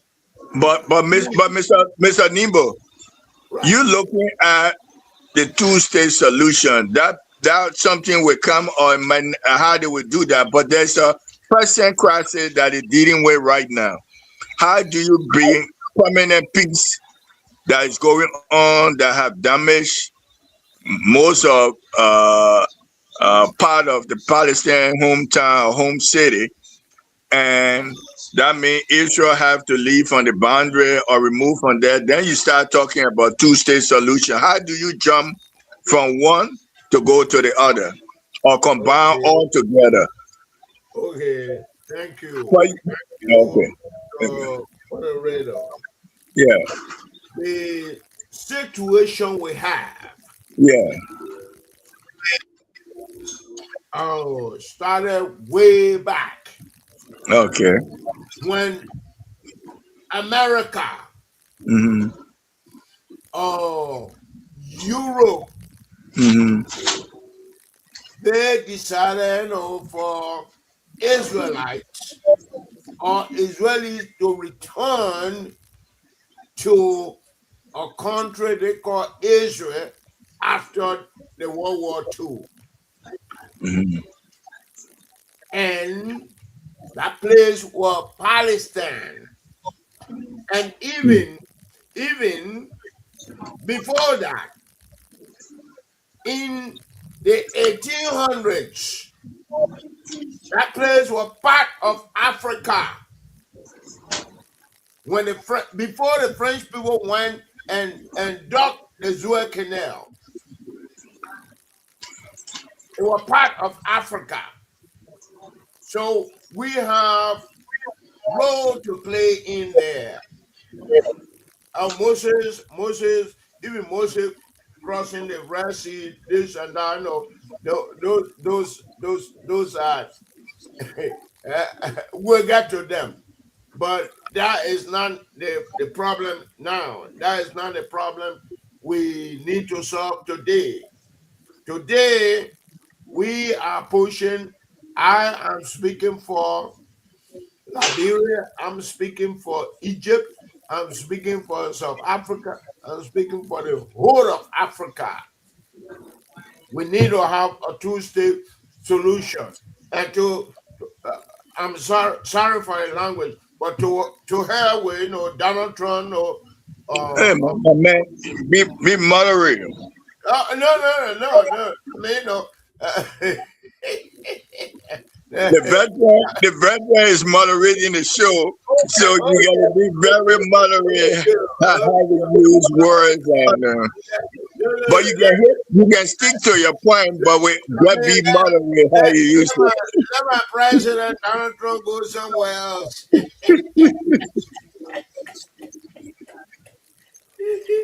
Yeah. So I'm here. Thank you. So foreign affairs is a difficult profession because not only you want to say what you want to say, like Mr. Nemo, you are struggling to say what you want to say, but you have to say something in a way that will bring peace among people.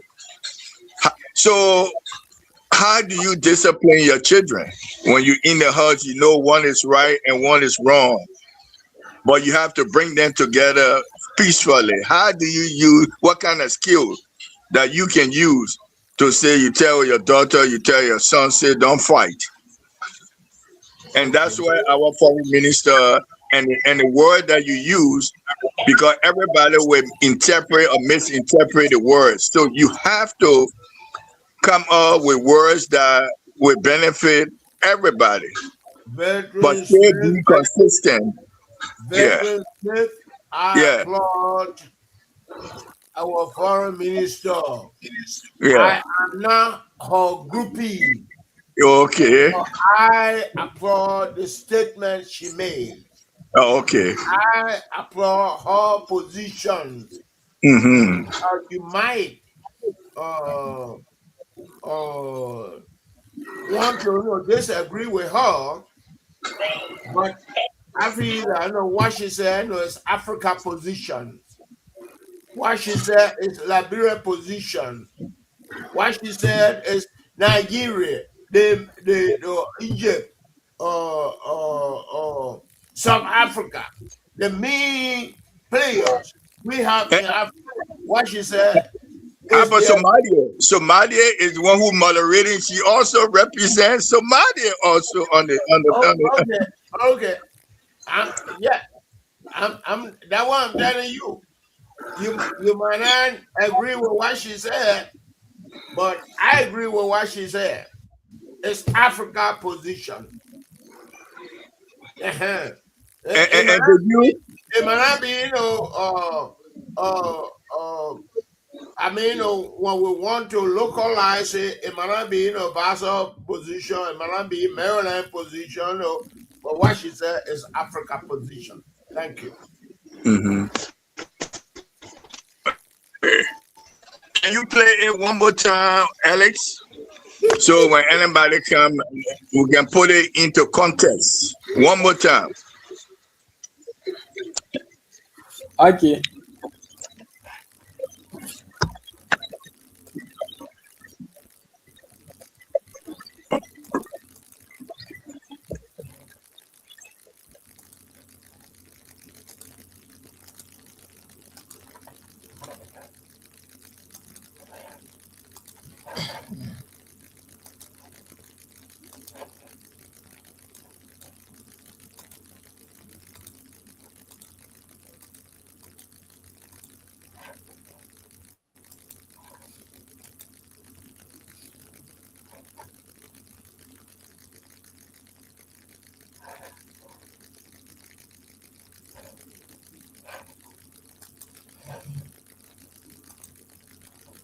I'll now give the floor to Her Excellency Ms. Sarah Beslow Nyanti, Minister of Foreign Affairs of Liberia.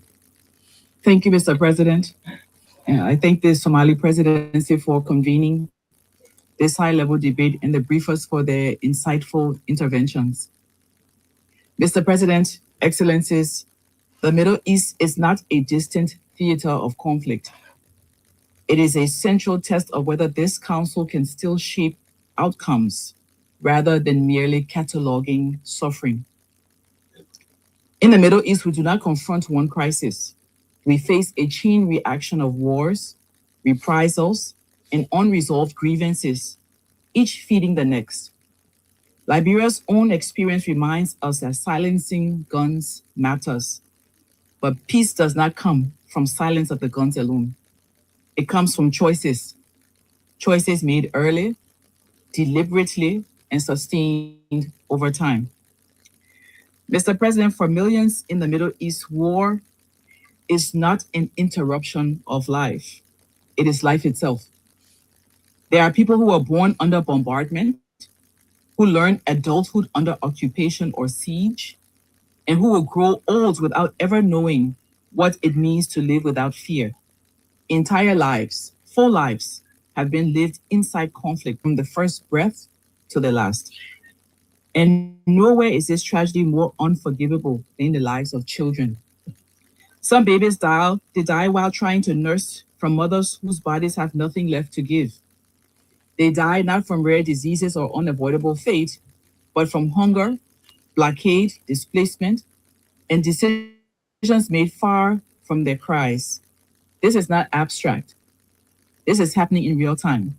Children are growing up inside the wreckage of our choices. They inherit wars they did not declare, hatreds they did not choose, and borders drawn more fiercely than compassion. They carry the cost of adult power struggles because the international community has too often accepted delay, denial, and turning a blind eye as its policy. While children elsewhere worry about exams, football matches, music, friendships, and what they might become in the future, children in the Middle East learn how to stay safe during explosions and the best route to take to find food. They live in fear, not knowing what it means to be free. This is not only a moral failure, it is a strategic catastrophe that recycles violence, enmity, and hate. Mr. President, Excellencies, the reality of the Middle East is unfortunately grim, but the horizon beckons hope. Liberia notes recent diplomatic efforts aimed at reducing violence and reopening political space in Gaza and across the region. We applaud initiatives led by Qatar, Egypt, and the United States, other regional leaders, and other stakeholders, which have helped to create momentum toward de-escalation, improved humanitarian access, and dialogue. Progress, however, is fragile, but progress matters. Let's be clear, this momentum must be sustained. Therefore, Liberia encourages continued engagement with this council and with all stakeholders to deepen the progress, seize every opportunity, and consolidate the gains already made. History shows that diplomatic openings will close inevitably, not because they are imperfect. Mr. President, no conflict has more broadly defined the region than the one between Israel and Palestine. Liberia is concerned by this protracted conflict. We reiterate the urgent need for immediate and sustained de-escalation and for expanding humanitarian access that is predictable and safe. Liberia continues to support a negotiated two-state solution consistent with relevant Security Council resolutions. Security that lacks political legitimacy cannot endure. Crisis management, however necessary, cannot substitute for a genuine peace process. Mr. President, Excellencies, force can dominate a moment, but only justice can shape a future. If force worked, we would not be here having this debate.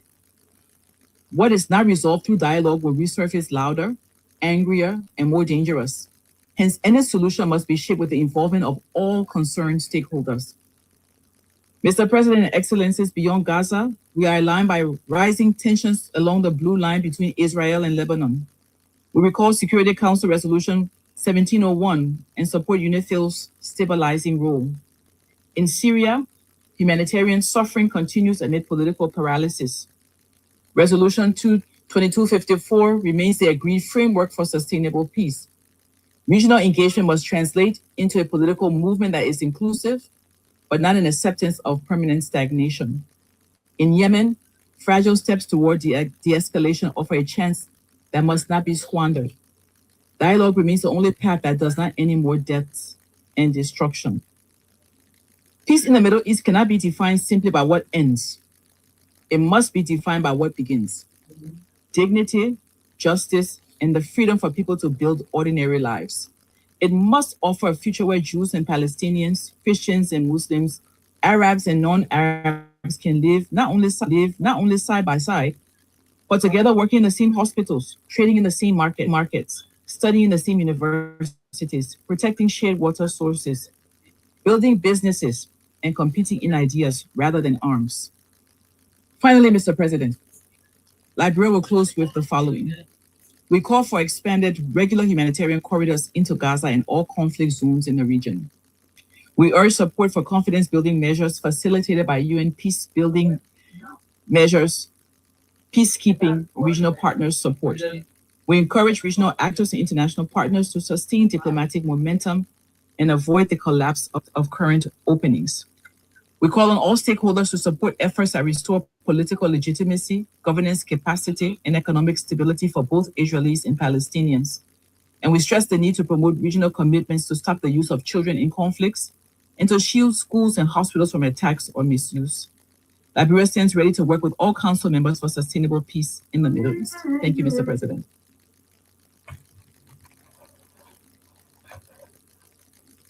Perfecto. Perfecto.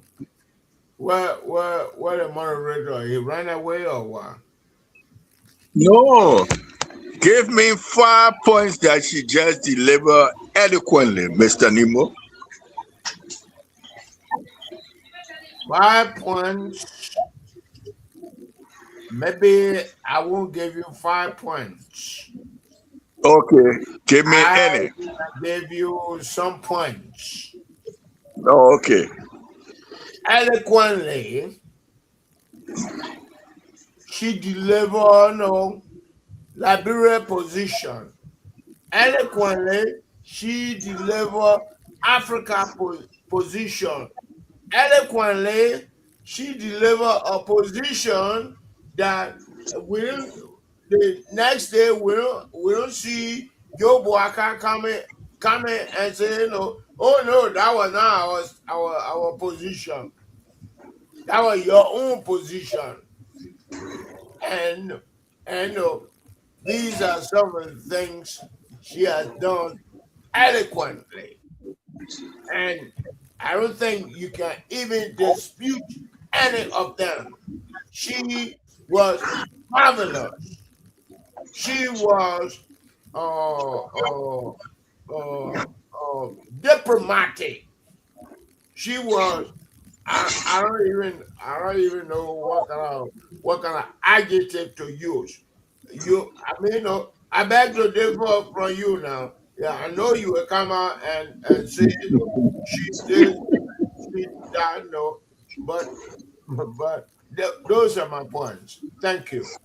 Okay, when I was looking for a recommendation in a diplomatic way to bring peace, you have to offer something on the table for people to look at. And one of the things she touched on, they will have to bring food. Food is essential when there is war going on. People must eat. The children must eat. So the people who carry the food have to carry the food in the area. How can you talk about peace when the people you're trying to make peace for, there is no food, they're not eating?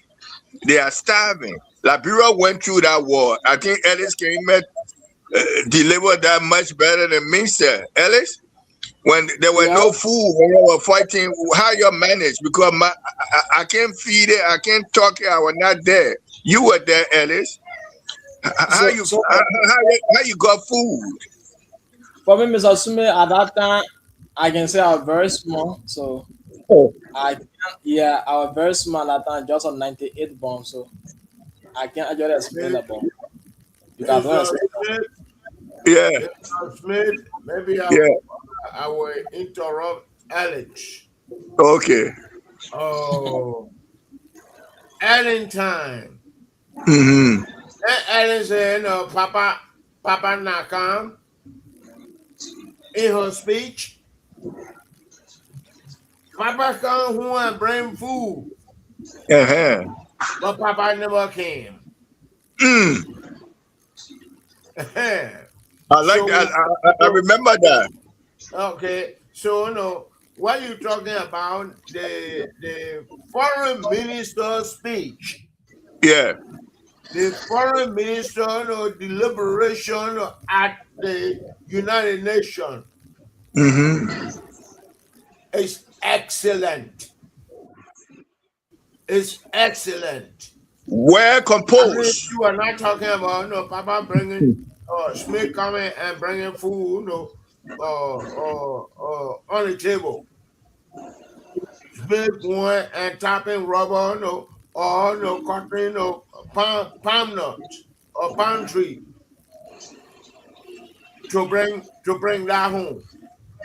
She was addressing international issues. So don't bring Papa Nakam here. So can I come in? Yeah. Ellis come in because Mr. Nemo been too more than diplomatic. So thank you. Even though she did not measure about, even though she did not measure about breaking food, but let's look at the aspect where she say where all our children are focusing on the education, then all are in worries how to protect themselves from bombing, right? So I think it's the same aspect of breaking food because let's look at No. Ellis, maybe we gotta play the tape one more time.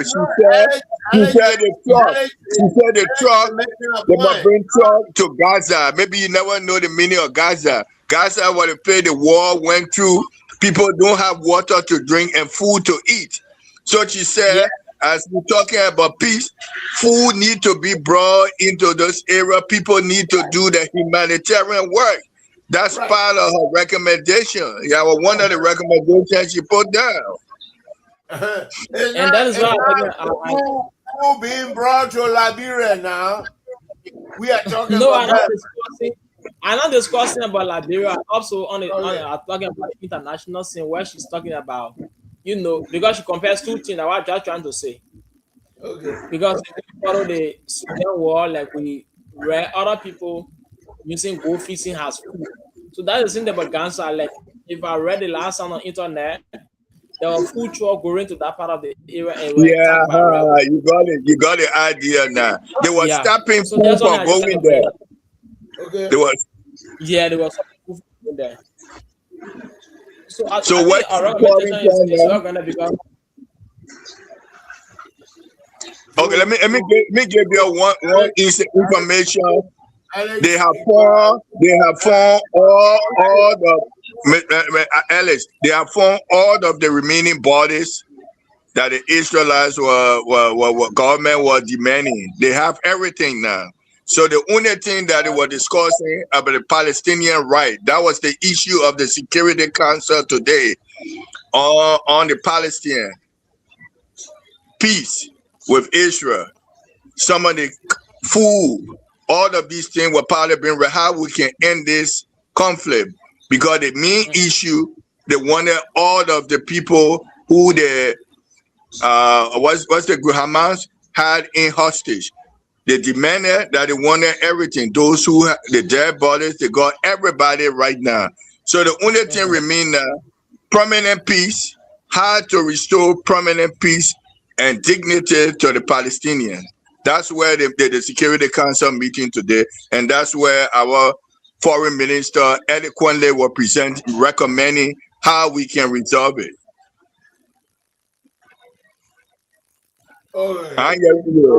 Mr. Moderator. So thank you, Mr. President. Other people trying to call in, so I think you can go there because Mr. Nemo can't dominate the show that day. Okay, everyone call. Let's see. Let's go on the phone line, pick up this first person. Okay. Archie right on you. Can you please be audible for us, Mom? Wisdom Zari calling from Zambukoto. Mr. Wisdom, welcome on the show. Yeah, I want to appreciate you for the show tonight and the talk show. You know, the foreign minister spoke well. Okay. When I listened to her from the recording at your play, she spoke exactly on the humanitarian of children and human as a whole.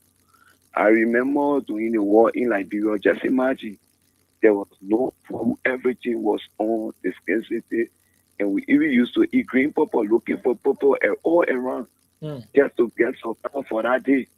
In our own community, just imagine the community we're in, there was a that was in our community, we have to move from in our own house to go on the school campus to go serve. Okay. So yeah, to go with because we said sleep in the house and you don't have to come in the night to check people will be left out. And the food that they were sharing was just few plastic food. There we go. So now 5 cups will be there for our entire family.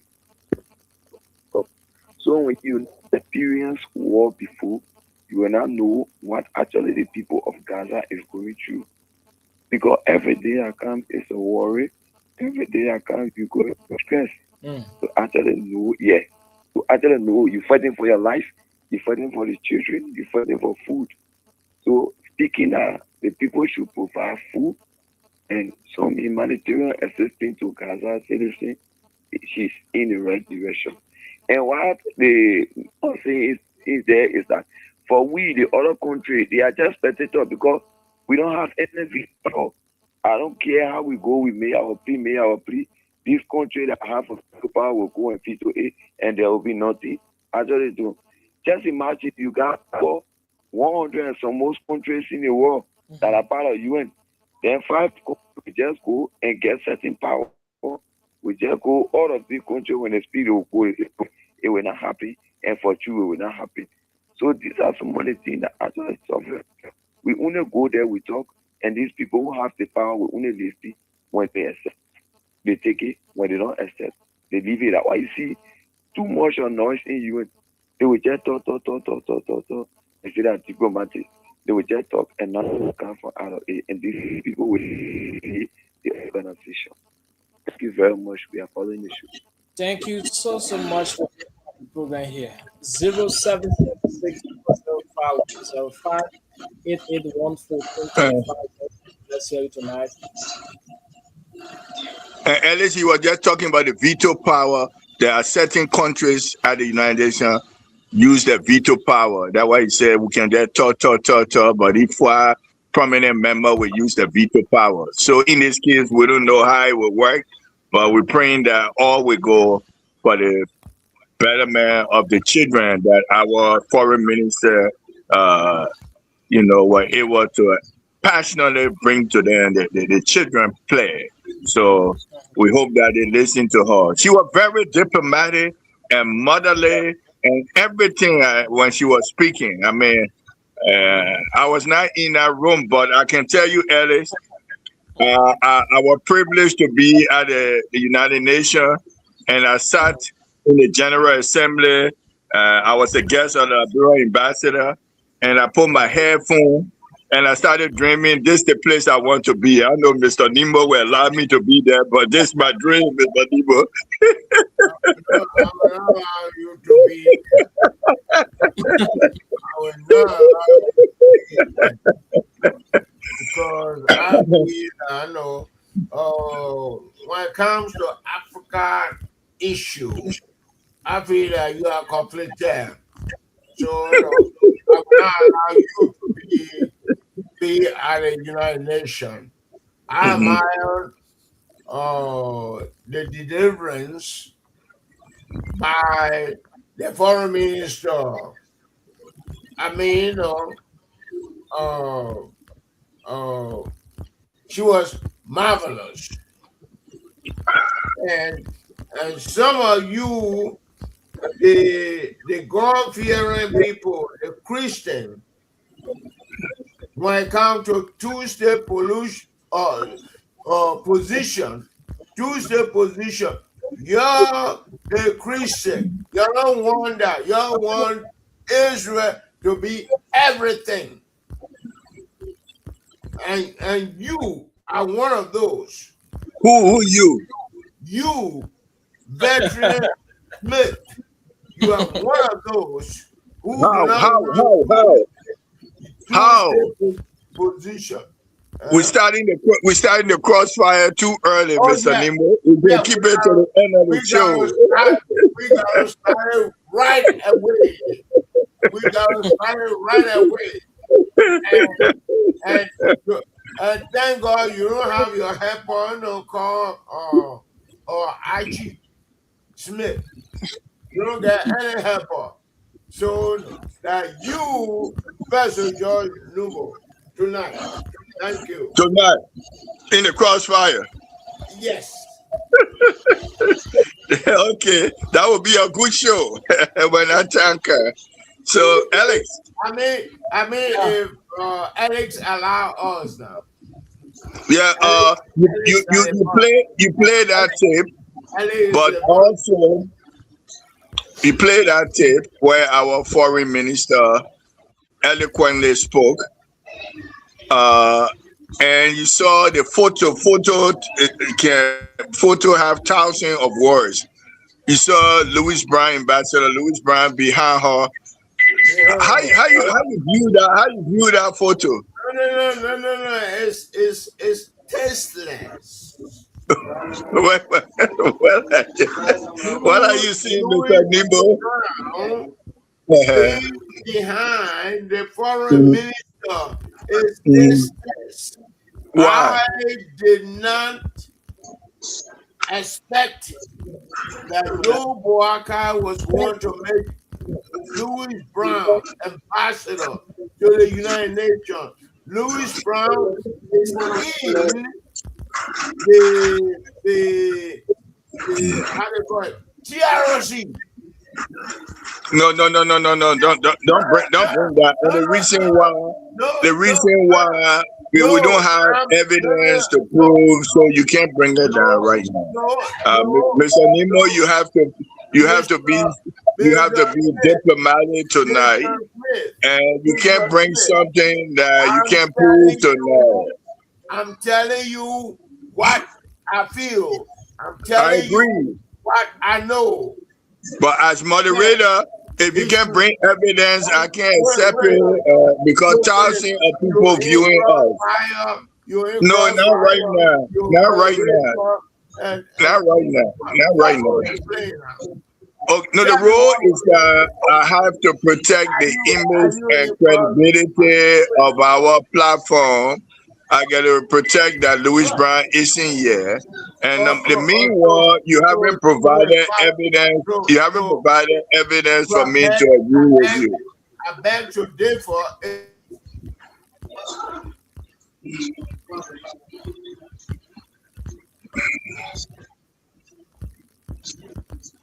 Alex? Yeah. Look for another recording that you can play, the one that have to do with our foreign policy, and we're on foreign policy, for all not to be dependent. There's something there where they focus on not being dependent, but independent in our foreign policy. Play that because that also speaks louder what the foreign minister presented today. That our foreign affairs will always be dependent on others. Now Liberia on the road where will not be dependent on others. Is that part of that same clip? No, it's separate for itself. But I can send you a fresh one in the chat room so you can play it.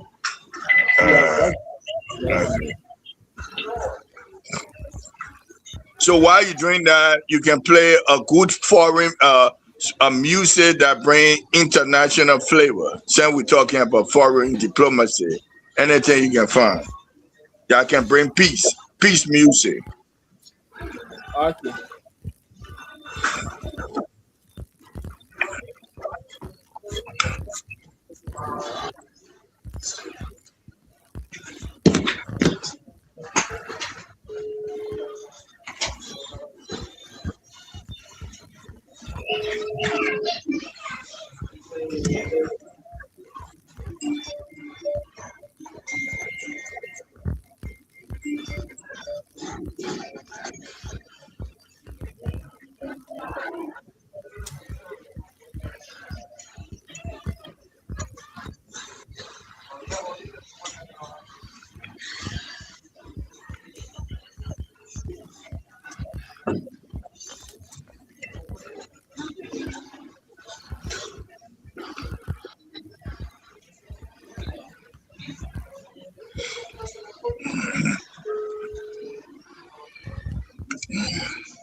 Excuse me. Y'all restroom out of order? No, window for people who watch doing laundry. Okay, can you open it for me, please? No, I gotta know you're watching it first. I can't do it. I'm putting my clothes in the dryer. Okay, let me see. Let me see. So we got straight blue.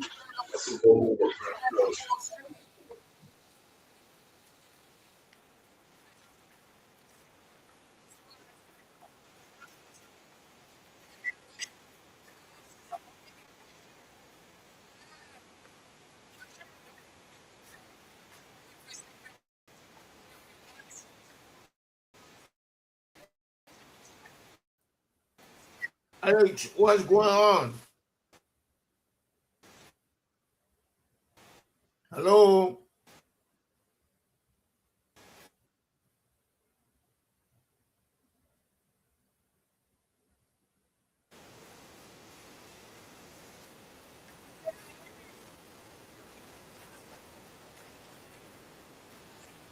Oh yes, this is a whole lot of work. See that here on the program I got to before we want this way.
Please, I was still awake.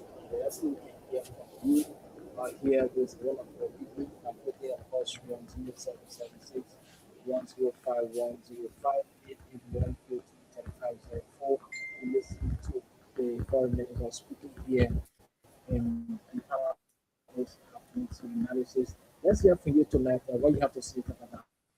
Is it 777 5 881 14 3504 and the numbers will be true and let's get your point what you have to say about this. So you listen to voice on here now, about I want to speak here. People listen.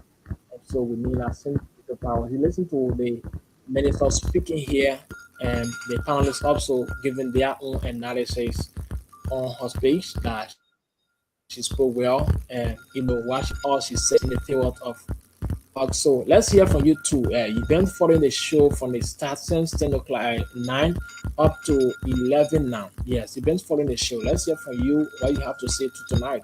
0776-105-105-881-143504 are the number to put it through.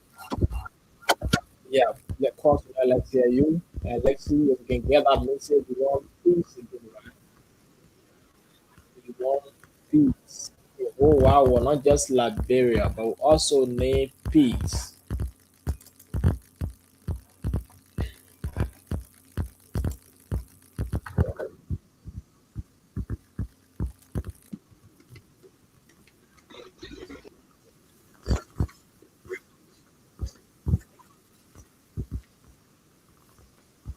You?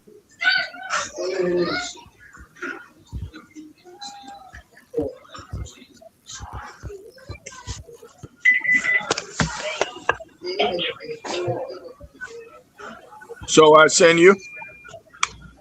My friend change.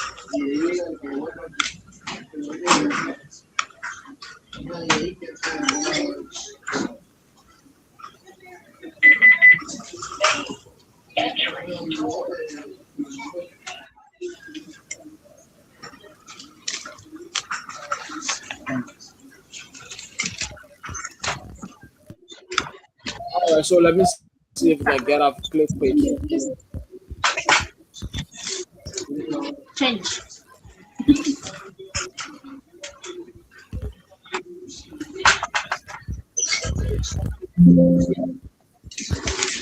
So that's it for those of you listening. One of this we're gonna back today for here tonight. We are here up to have to stay here tonight on 105-105-881-1435. Let's hear you. We try to get the clip here. Yeah, so you put a pause tonight. Let's hear you. We still make that way to get you that clip. Yeah, now what you best. Go to a clip quickly. Yeah, this.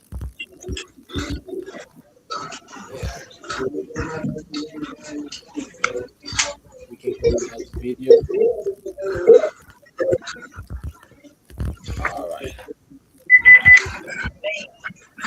Last year, external funding call was a wake up.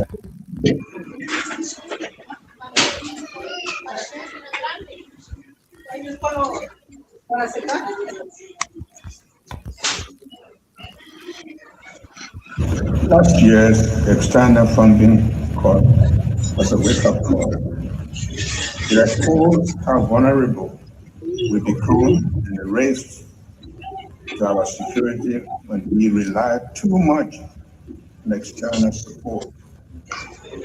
In my annual message last year, I pledged to strengthen domestic revenue by aligning reforms with regional benchmarks, improving tax compliance, and investing in digital systems, including the Northern Customs Inspection Center at the Freeport of Monrovia. We have made real progress on these, and the results are clear. Nigeria can finance more than the zone development if we put the right policies in place and collect what is due.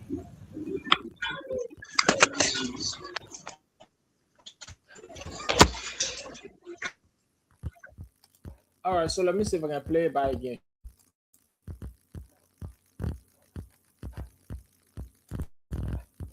Last year's external funding call was a wake-up call. It exposed how vulnerable we become in the race to our security when we rely too much on external support. In my annual message last year, I pledged to strengthen domestic revenue by aligning reforms with regional benchmarks, improving tax compliance, and investing in digital systems, including the modern custom inspection center at the Freeport of Monrovia. We have made real progress on these commitments, and the results are clear. Liberia can finance more than its own development if we put the right policies in place and collect what is due.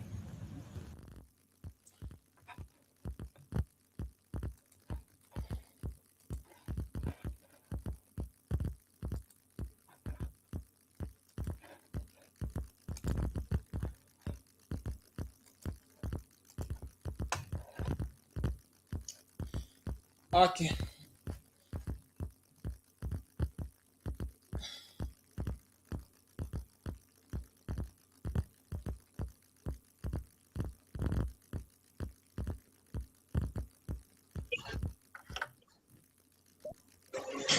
Okay. You can take few calls and then we'll come back for the crossfire. All right. So you can now put a cross through here on the program at the 40776 105 114. For just listen to the speaker on the sonar. You 0776 105 105 881 3504 0776 105 105 881 3504 are the numbers supported through here on the program. I back to the 4. And let's hear you 0776 105 105 881 3504 are the two numbers tonight. If you call us, you're going to be part of it here on the program. I back to the 4. So if you just joining us, this is the broadcasting 600 Teach Our People Communications Incorporated, and we broadcast to you from Zwedju City, Telecom Communities here in Grand GEDEH. So put a call through tonight. Let's hear you 0776 105 105 881 3504. We take 2 or 3 calls, then we go back to Mr. Smith here tonight. 0776 105 105 881 3504 are the numbers supported through 0776 105 105 881 3504 are the two numbers on the because you're going to be part of the program. I beg today for here on top 105.3.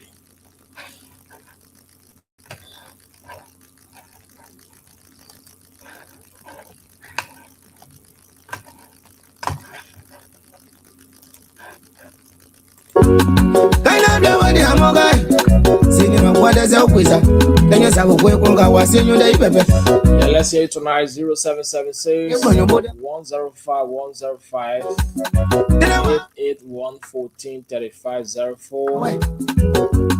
You're going to be part of the program that back to D4 here tonight.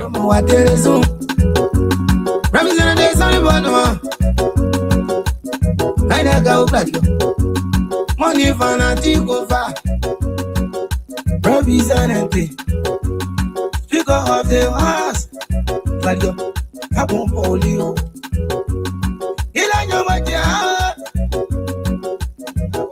so that's it, folks. The phone lines open tonight. I hear you 0776 105 105 881 3504 0776 105 105 881 3504. And let's hear you tonight right here on the program. I beg to the 4.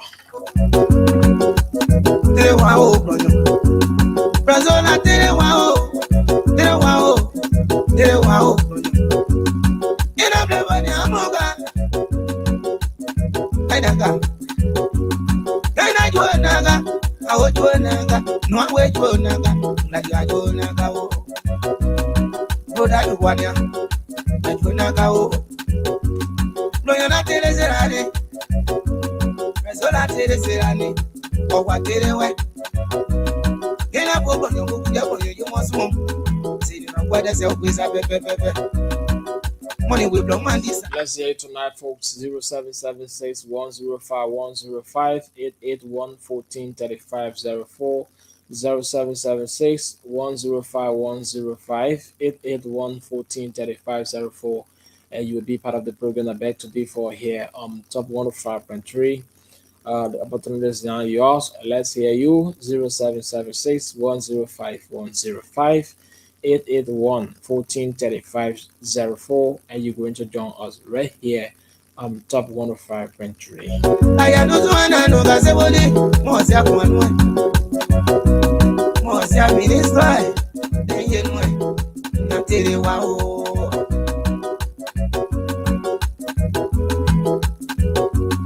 ila bo wa lo ina bo gru wezu na bo gru wezu na bo gru ma na bo gru wezu se ta bo dede na ti abuji the hands of work like you. Money no hand is at you. I will get me this no budget. Wanna tell you why? On the line, pick a part-time here. Hello. Yeah, good evening. This is Professor Joseph K. Tayon. Welcome to the show. Thank you very much. Even though I did not follow, I don't know the topic, that is being discussed, but from the news, what I'm hearing, I just want to make comment on it. The changing of the name of the Ministry of Internal Affairs to local government ministry, and one, then giving power back to the people, the chieftaincy election, from experience. Let's speak to the topic. Confused that, Foreign affairs. much of, Foreign affairs. We have to play the tape again. Play. Foreign affairs. Professor Tayon, Sir. we are discussing about the sooner they go time when the president make a statement that the last year sooner, report that he gave, he talking about strengthening the security sector. So I think No. Foreign affairs. Foreign affairs. Okay. The speech by the foreign minister. Let me see if I can play for you. Then let's play for you one more. You listen to it, then you can call back and make your point. All right. Thank you. All right.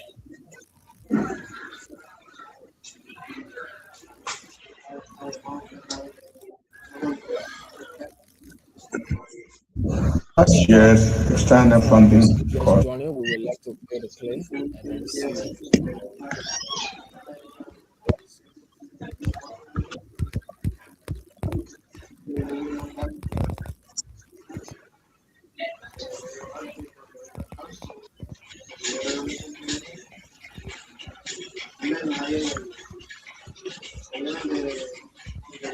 While you playing that, let me read something too, which is on foreign affairs.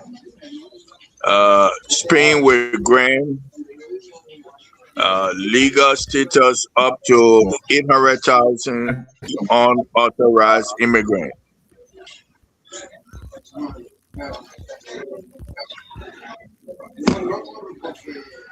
I'm not hearing here, Alex. Yeah. I'm not hearing it. What's going on? Slow, Nanti of Liberia. Yeah, I thank the Somali presidency for convening this high-level debate and the briefers for their insightful interventions. Mr. President, Excellencies, the Middle East is not a distant conflict. It is a central test of whether this conflict can shape outcomes rather than merely cataloging suffering. In the Middle East, we do not confront one crisis. We face the reaction of wars, reprisals, and unresolved grievances. Next. Liberia's own experience reminds us that silencing guns matters, but peace does not come from silence of the guns alone. It comes from choices made early, deliberately, and sustained over time. Mr. President, for millions in the Middle East, war is not an interruption of life. It is life itself. There are people who are born under bombardment, who learn adulthood under occupation or siege, and who will grow old without ever knowing what it means to live without fear. Entire lives, full lives, have been lived inside conflict from the first breath to the last. And nowhere is this tragedy more unforgivable than in the lives of children. Some babies die while trying to nurse from mothers whose bodies have nothing left to give. They die not from rare diseases or unavoidable fate, but from hunger, blockade, displacement, and decisions made far from their cries. This is not abstract. This is happening in real time. Children are growing up inside the wreckage of our choices. They inherit wars they did not declare, hatreds they did not choose, and borders drawn more fiercely than compassion. They carry the cost of adult power struggles because the international community has too often accepted delay, denial, and turning a blind eye as its policy. While children elsewhere worry about exams, football matches, music, friendships, and what they might become in the future, children in the Middle East learn how to stay safe during explosions and the best route to take to find food. They live in fear, not knowing what it means to be free. This is not only a moral failure, it is a strategic catastrophe that recycles violence, enmity, and hate. Mr. President, Excellencies, the reality of the Middle East is unfortunately grim, but the horizon beckons hope. Liberia notes recent diplomatic efforts aimed at reducing violence and reopening political space in Gaza and across the region. We applaud initiatives led by Qatar, Egypt, and the United States, other regional leaders, and other stakeholders, which have helped to create momentum toward de-escalation, improved humanitarian access, and dialogue. Progress, however, is fragile, but progress matters. Let's be clear, this momentum must be sustained. Therefore, Liberia encourages continued engagement with this council and with all stakeholders to deepen the progress, seize every opportunity, and consolidate the gains already made. History shows that diplomatic openings will close inevitably, not because they are imperfect, but because they are abandoned.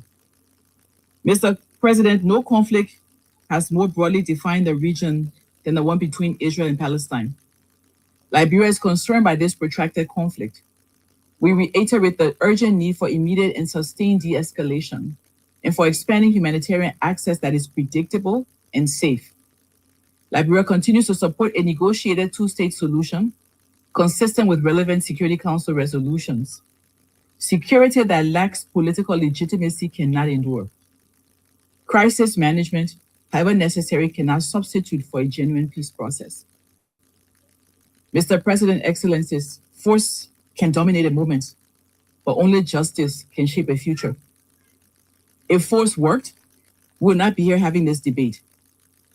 What is not resolved through dialogue will resurface louder, angrier, and more dangerous. Hence, any solution must be shaped with the involvement of all concerned stakeholders. Mr. President and Excellencies, beyond Gaza, we are aligned by rising tensions along the blue line between Israel and Lebanon. We recall Security Council Resolution 1701 and support UNIFIL's stabilizing role. In Syria, humanitarian suffering continues amid political paralysis. Resolution 2254 remains the agreed framework for sustainable peace. Regional engagement must translate into a political movement that is inclusive, but not an acceptance of permanent stagnation. In Yemen, fragile steps toward de-escalation offer a chance that must not be squandered. Dialogue remains the only path that does not end in more deaths and destruction. Peace in the Middle East cannot be defined simply by what ends. It must be defined by what begins. Dignity, justice, and the freedom for people to build ordinary lives. It must offer a future where Jews and Palestinians, Christians and Muslims, Arabs and non-Arabs can live not only side by side, but together working in the same hospitals, trading in the same markets, studying in the same universities, protecting shared water sources, building businesses, and competing in ideas rather than arms. Finally, Mr. President, Liberia will close with the following. We call for expanded regular humanitarian corridors into Gaza and all conflict zones in the region. We urge support for confidence-building measures facilitated by UN peace-building measures, peacekeeping, regional partners support. We encourage regional actors and international partners to sustain diplomatic momentum and avoid the collapse of current openings. We call on all stakeholders to support efforts that restore political legitimacy, governance capacity, and economic stability for both Israelis and Palestinians. And we stress the need to promote regional commitments to stop the use of children in conflicts and to shield schools and hospitals from attacks or misuse. Liberia stands ready to work with all council members for sustainable peace in the Middle East. Thank you, Mr. President.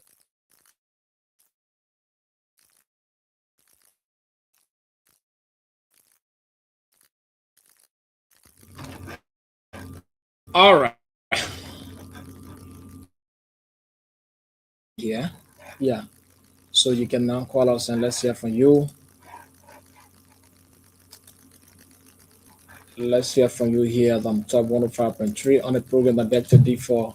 You just listen to the minister speaking. So number supported through at 0776 105 105 881 14 3504. Like one in line. Yeah, Mr. Hello? Welcome back. Okay, thank you, man. The piece that actually we are listening to, generally I will classify it as, democracy. First of all, I would say peace versus hostility. Okay. Democracy versus, hello? Are you there? Yeah, you're live. All right. So that's it. And let's hear it tonight. 0776 105 105. We have 4 minutes up to the hour 12 o'clock. Let's hear you. 0776 105 105 881 14 3504. And let's hear you. Mr. Time making a point, but then we don't know what happened. They left the line. So if you are still there, you can call back and let's hear you 0776 105 105 881 14 3504. You just listen to the minister speaking here. Let's get a point 0776 105 105 881 14 3504. 0776 105 105 881 14 3504. And you're going to be live here on Top 105.3. And then from there, we get back to our panelists here.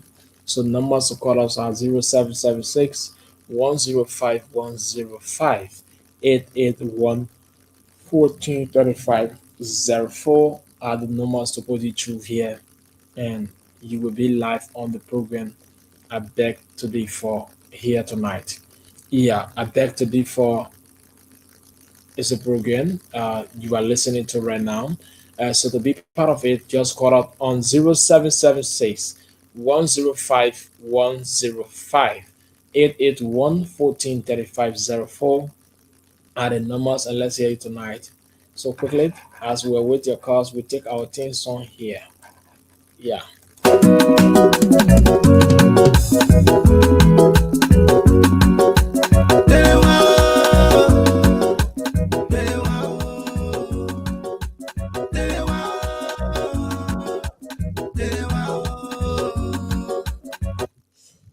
Welcome, Mr. Rai. How you doing? How you doing, Alexander? How's your day going? Yeah, thank God I'm doing well. Okay. Yeah, man. Apologize for coming in late on set. Okay. Got to do some work here. I don't know you heard about the veteran, but it is possible that the government shuts down again this weekend. Yeah. Breaking news. Well, if you haven't heard it, yeah, this is breaking news because the Democrats are. No, my first time hearing it. Okay, yeah. Because the Democrats are unwilling to fund the DHS. because they're not in favor of ICE agent going around the country and and acting and doing what they're doing. So the Democrats are saying if the Republicans want the budget to pass, they must separate the DHS funding from the rest of the other funding, and the Republicans are refusing to do that. And the Democrats are saying if the Republican keep the bills together, they are not going to sign. And if that stays as things are now, come the 31st, the government will shut down. Yeah. And so that is a tightrope that everyone is walking right now. But it's good to be here, man. It's good to be here. What's going on? The veteran, are you there? We're dealing with foreign affairs. Yeah, we're dealing with foreign affairs. Okay. So if you didn't listen to it, Ellis can play it one more time, and then we go to the cross side. Huh? No, sorry. He said if I didn't listen to it, so I'm saying I just got here.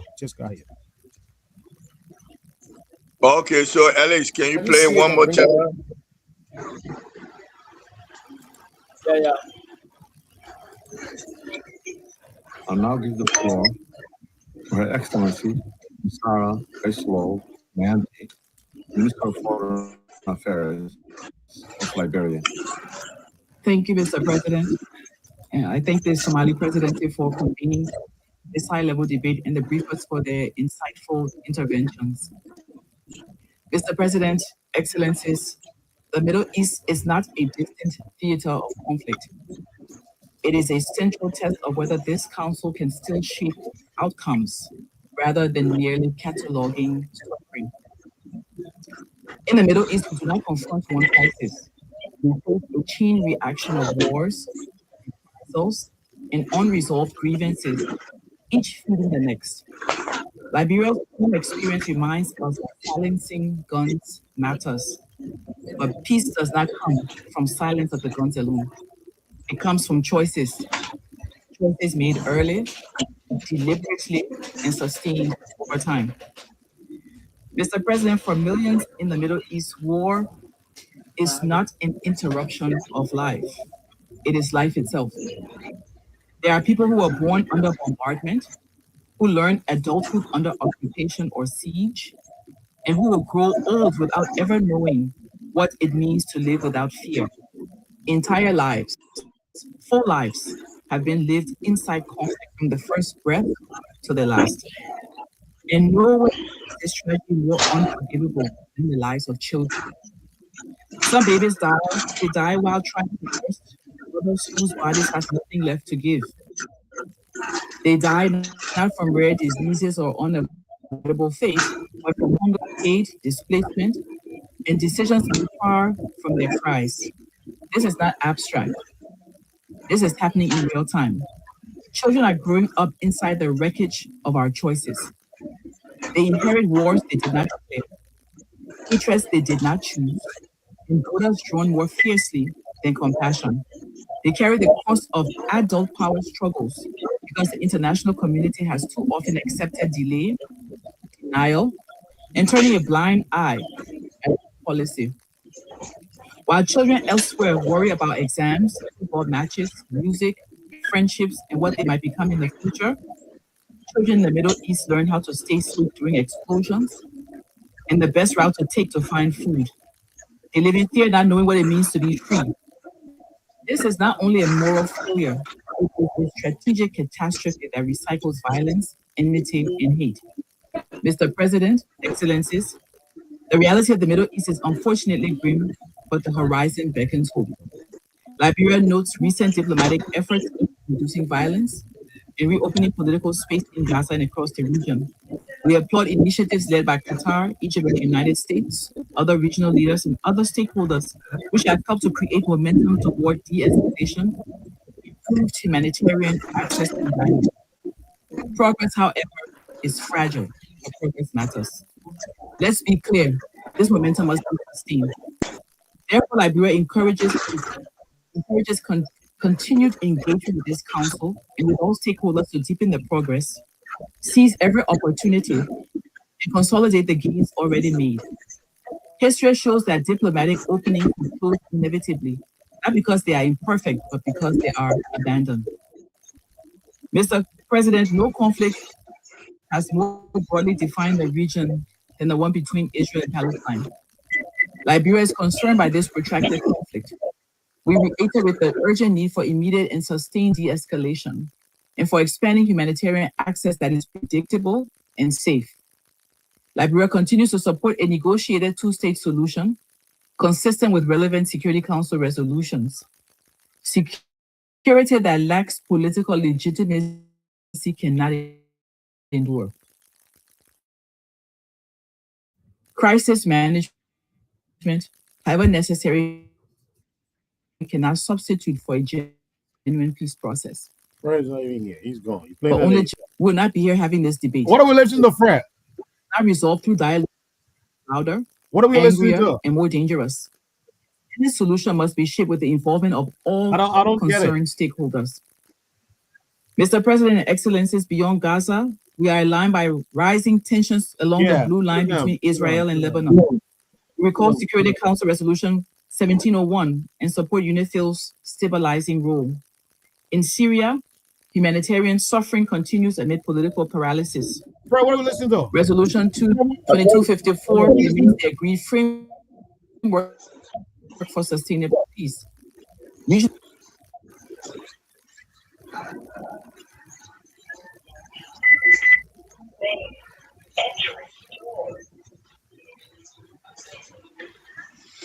What were we listening to? I sent it to you. It's the foreign minister at the United Nations. I told you, you say you won't listen to it. No. Because I Yeah, but heard that's where- talking about Palestine, Israel. Yeah, you know. because that's where it's the well on the for what we're talking about today. You and I, yeah, that's where on the table, foreign affairs.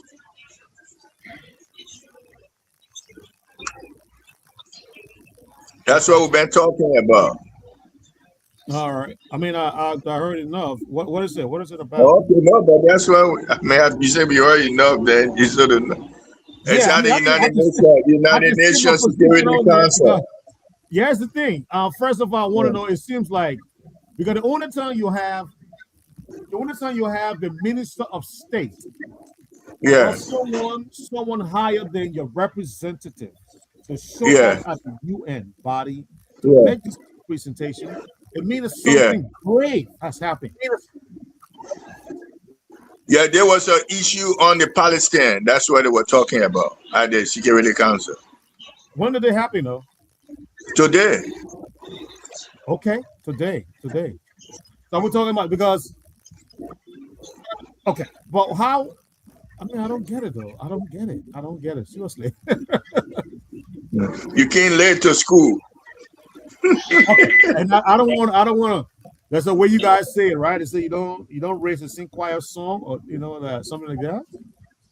When you come to church, you say No, that. I mean it came right because it was foreign affairs, and the president mentioned in his speech about foreign will not be dependent on foreign aid, and Liberia now put in a unique position on the Security Council.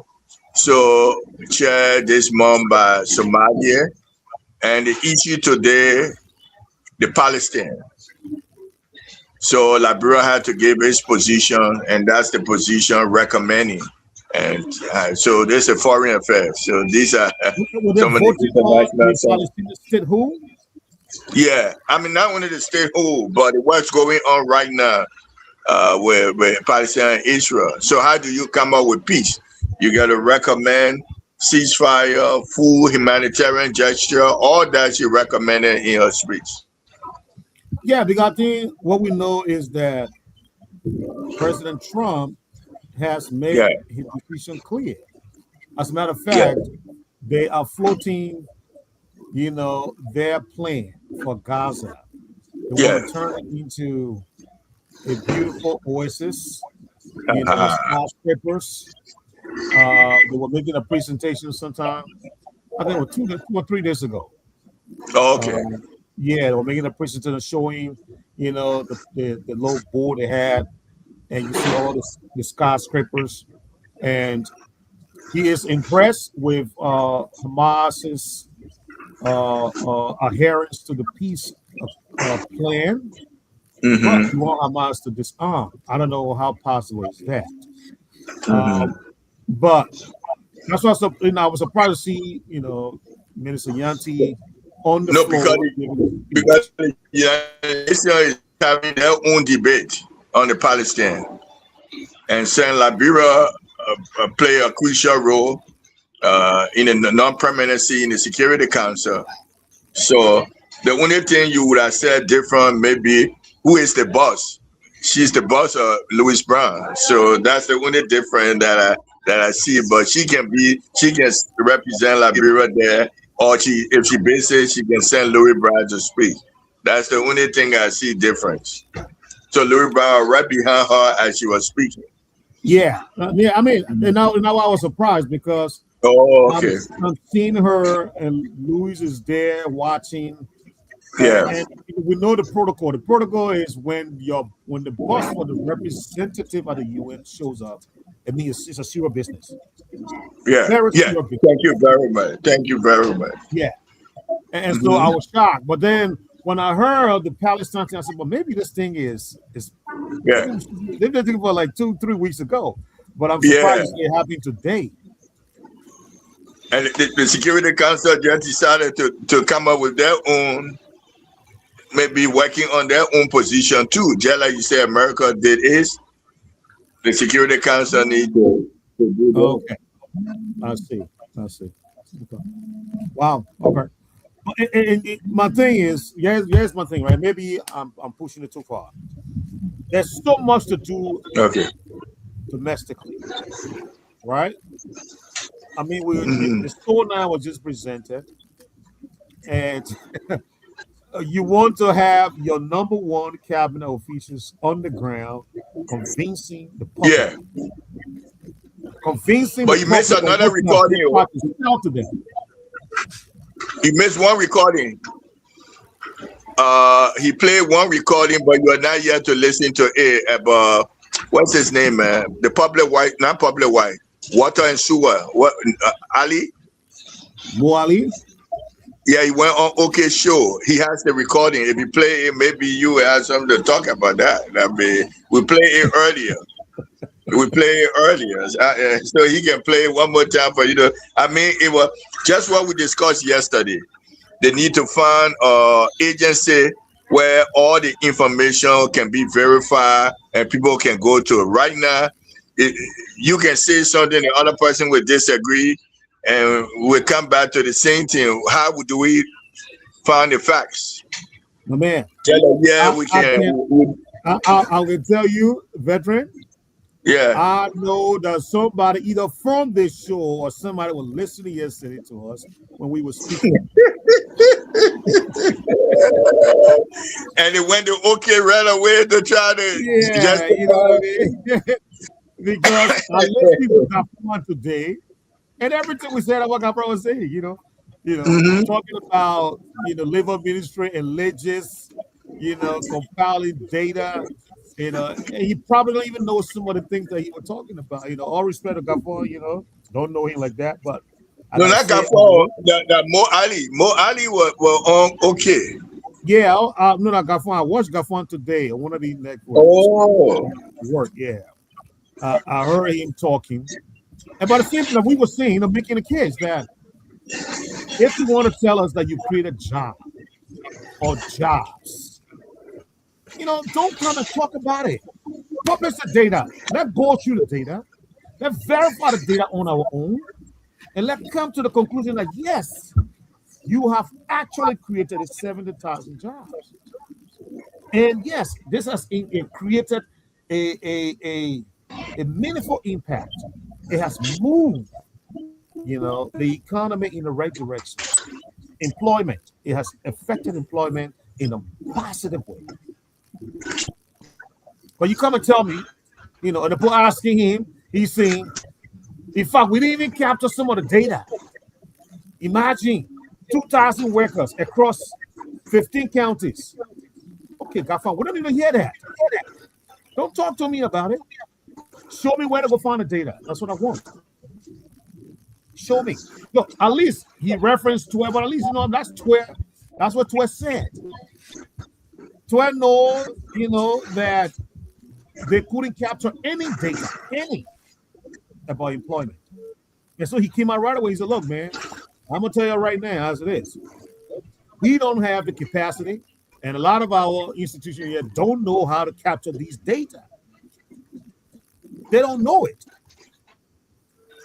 But because the Unity Party were caught red-handed, pens down, they want to create all the nuances, all the talking points around the 70,000 flop to make sense of it. And it's so pity that I see my own little brother Mo Ali struggling today to explain, the effects, or trying to talk about how the 70,000 jobs came about, and he couldn't do a good job at it. It was terrible watching Mo Ali. I mean, it's almost like you want to have an intellectual a suffocation. Well, you watching the guy struggle on that issue, it was terrible. Absolutely terrible. Alex, are you there? Yes. Okay. So you left me on the screen. The both of you are gone.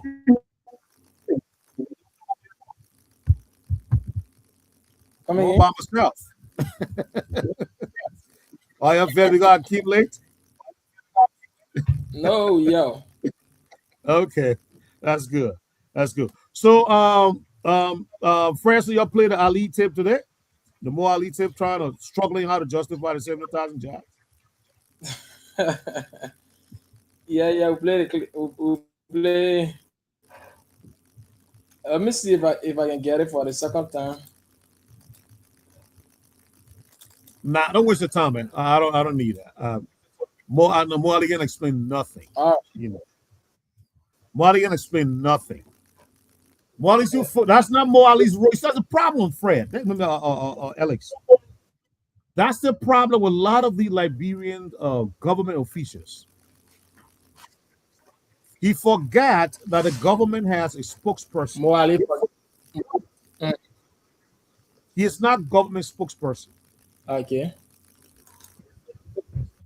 It is either the labor minister or somebody from the religious head or one of the religious technicians, or Jeremy Link. I'm sorry. Align, bring alternative data. No, we need. Alex, but I don't want to listen to nothing. Don't play it. Alex, yeah, don't play it. Forget that thing. Because we can play that thing 50 times, right? Mo Ali can't explain nothing that will be able to understand what happened. That's just the fact.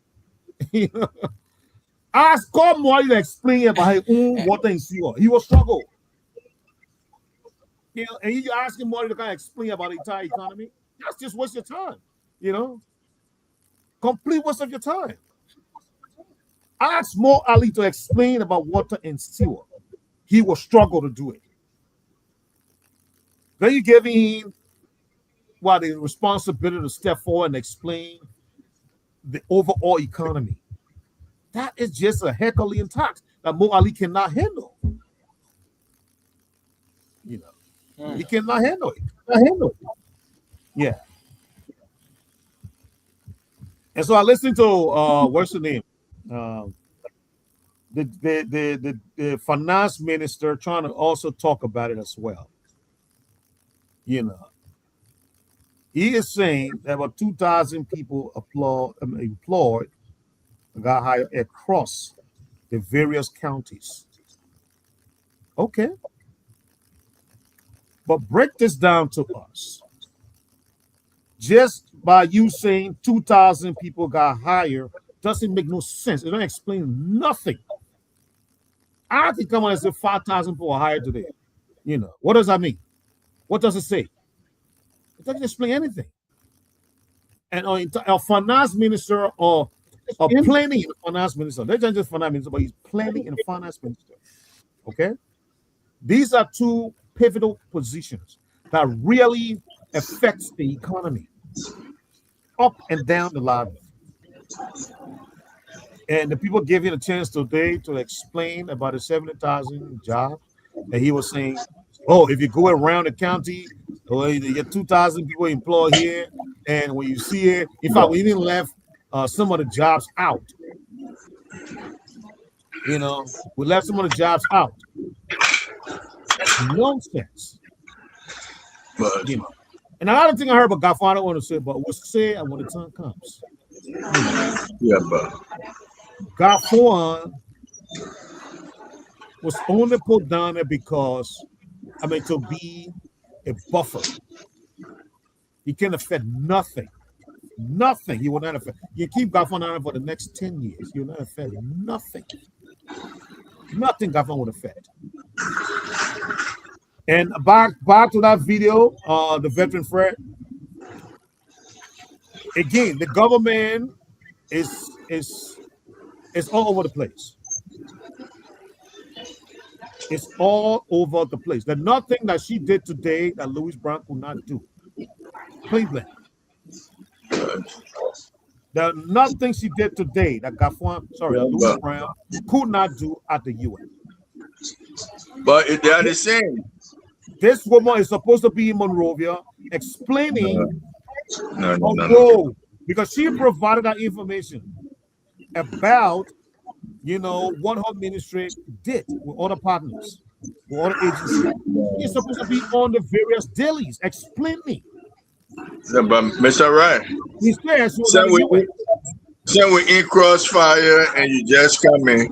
We got to put question to you now. We're in crossfire now. Well, I know Mr. Nemo left. I'll make up for lost time. Yeah, Mr. Nemo left, so the crossfire will just be question and statement. Okay, that's good. I think yesterday we talked about it would be hard for any government to bring statement about the government might be right of how much job, but the way they're going by it, not having a ministry or place for verification where people can check and fast check, it would be hard because it would be good. There's a place where it can be verifiable. Like when people want to look at things, they can go to Google or they get government where they can verify these things, fast check. Yeah. So by not having it, the government get a set hard time. It may explain it. It said it's hard because you don't have somewhere where you can defend yourself. No. So there might be 700 jobs on different levels, but how will you explain it?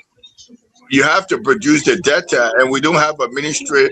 I think in America they have a place that they're responsible to verify budget. They can verify. The Department of Labor comes out every Friday of the month, first Friday of the month. And Congress have another person to verify budget. I forgot the name. The Congressional Budget Office. Yes. So there's area where people can go to verify facts, but because we do not have it, it's just speculation. It might be true, but we just don't have it. So how do we put it together if we wanted to do one in the future? How do we go about it? We can put this on a crossfire now. How do we go about such body that can verify things in Liberia and people can go there, citizens can go there, anybody can go there to verify the facts. And so when these speeches are given, people can go right to that body to verify and to counter check, fast check what the president said, true or not true. How do we do it? Yeah. How to go about doing it? Yeah. Look, if you go on to the Ministry of Finance website, most of the data you see there come from what they call external partners. And these external partners, I like to think, they provide the data to them, right? We give the information to them. So they take the information, and they paste it into the website. So you go there and you see it. You would think by now there should be a learning curve that they are picked up from it. Okay, when people give us dime, they give us a documentation to prove that it gave us dime. So anybody and ask to publish it on the website.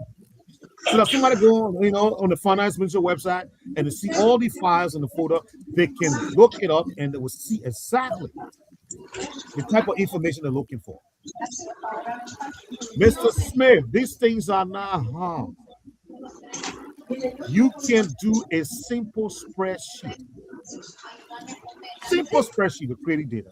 Everything we're talking about today. I mean, they know how to do it. These guys know how to do it. They have the technicians to do it. But the problem is they don't want to do it because there's no evidence to support it. That's what the problem is. If you said you hire, let's use that one number. You hire 2,000 people in Grand Gita today. You got to show what type of jobs were advertised. Mm-hmm. And you got to put the job's duty and responsibility. Mm-hmm. Now, I know sometimes the compensation is optional. You can keep it. You don't have to put it up, Mm-hmm. But then you got to also have to tell the public in which industry or in which sector, in which area was the position. Is it an accounting position? Is it a communication a position? What kind of position was it? They got to publish all that information. Mm-hmm. And who will they send it to? Who will they send it to?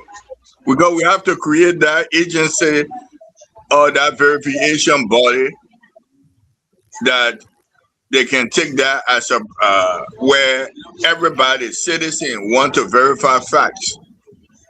They can go there and verify the facts. So each entity have to send that information to that institution. So what kind of entity or institution can we create? Because everybody will have to send the facts there. How will we do about doing it? There are two agencies right now that I will know of here. Okay. Without even asking a question, without even doing the research. Two agencies, two government functionaries. Yeah. Ministry of Labor. Okay. And the government agency of Legis. Okay. I may ask you a question. Are there certain information that go to labor that might be different for Legis?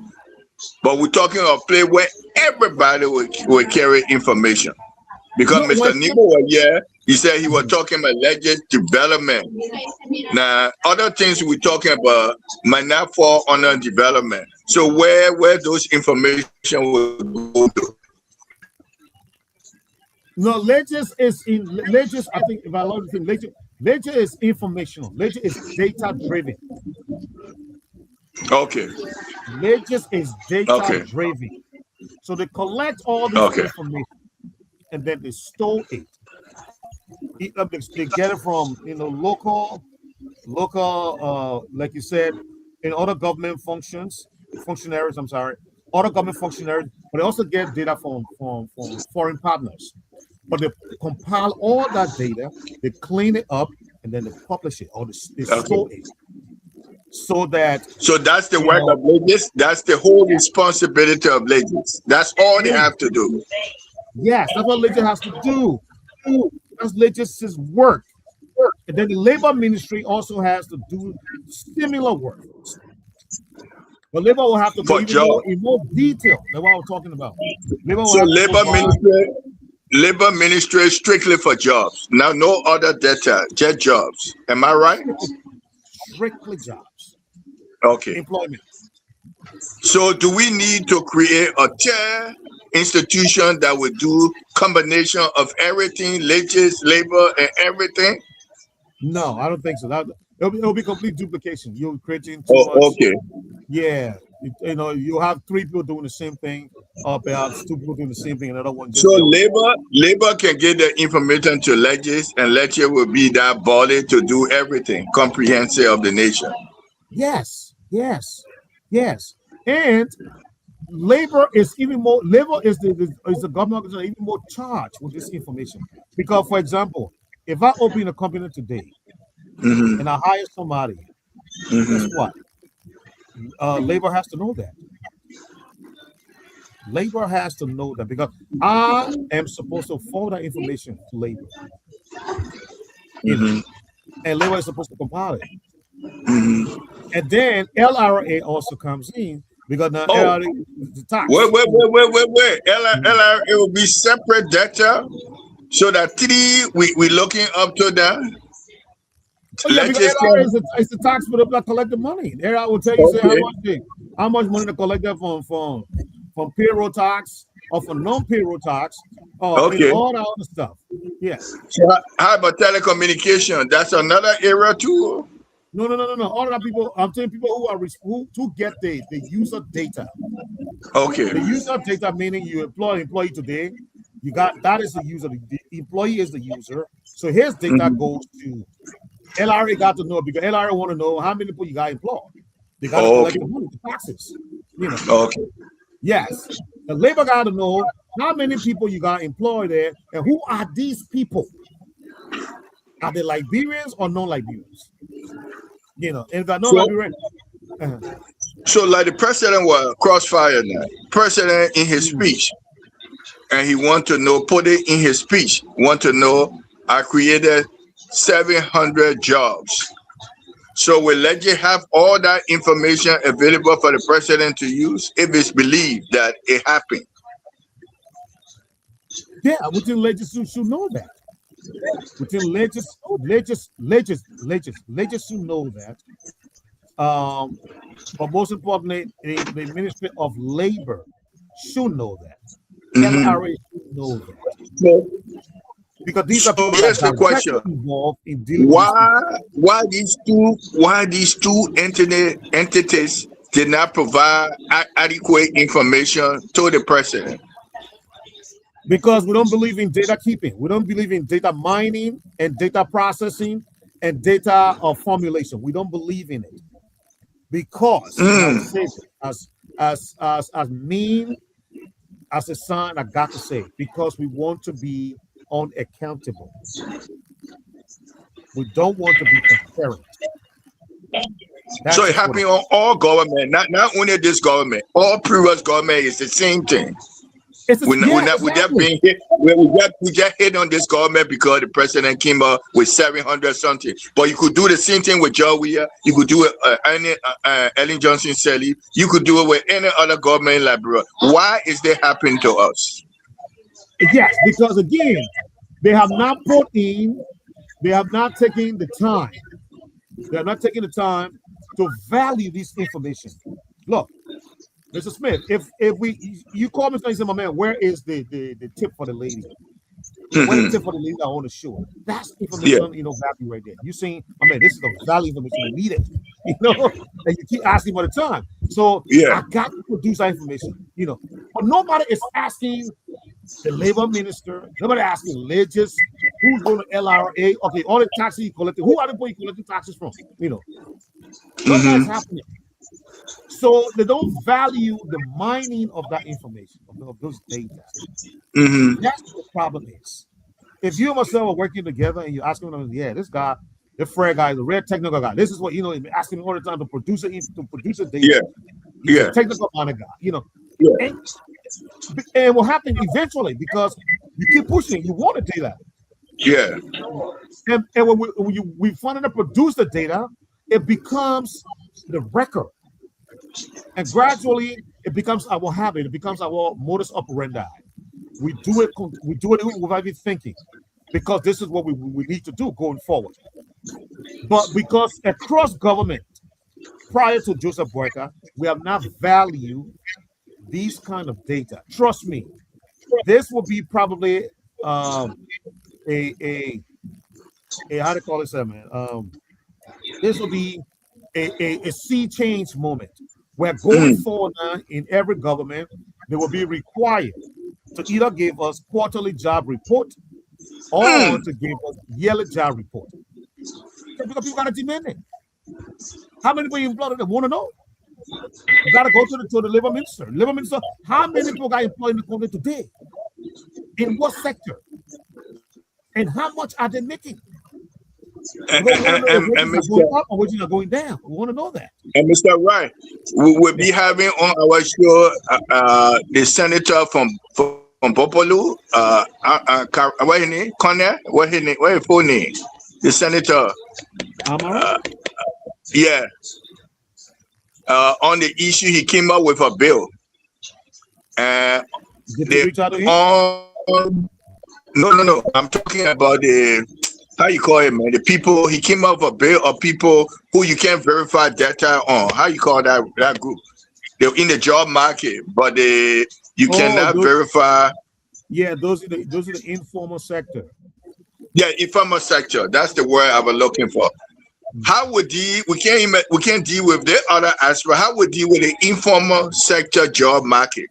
With the president talking about the informal sector job market in the 700, I mean, that's another category we don't really talk about. But when we talk about this bill, then we talk about, yeah.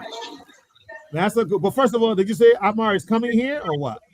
No, he passed a bill, but we're and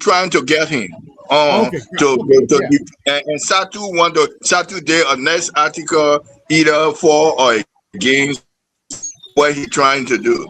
We'll have both of them on the crossfire. Yeah, no. And that's a very good point you raised. And this is what Gafwan was trying to incorporate that into his talking point today. He talked about I didn't know that. I just thought about it. Yeah. He talked about, the how you call it there? The student informal job market. The vacation vacation worker. Internship. Yeah. Internship employment. Okay. Exactly. Those kids that come from school and they got for 12 months or 6 months, whatever it is, whatever. What he was saying, in fact, we didn't even capture that. But that is the point, Mr. Smith. Look, I know Amara is trying, but Amara first, order of business should be making sure that we can get the data that we need, first and foremost, for the formal sector. We needed data for the formal sector. Because if we can't trace the data for the formal sector, then we're fighting a losing battle.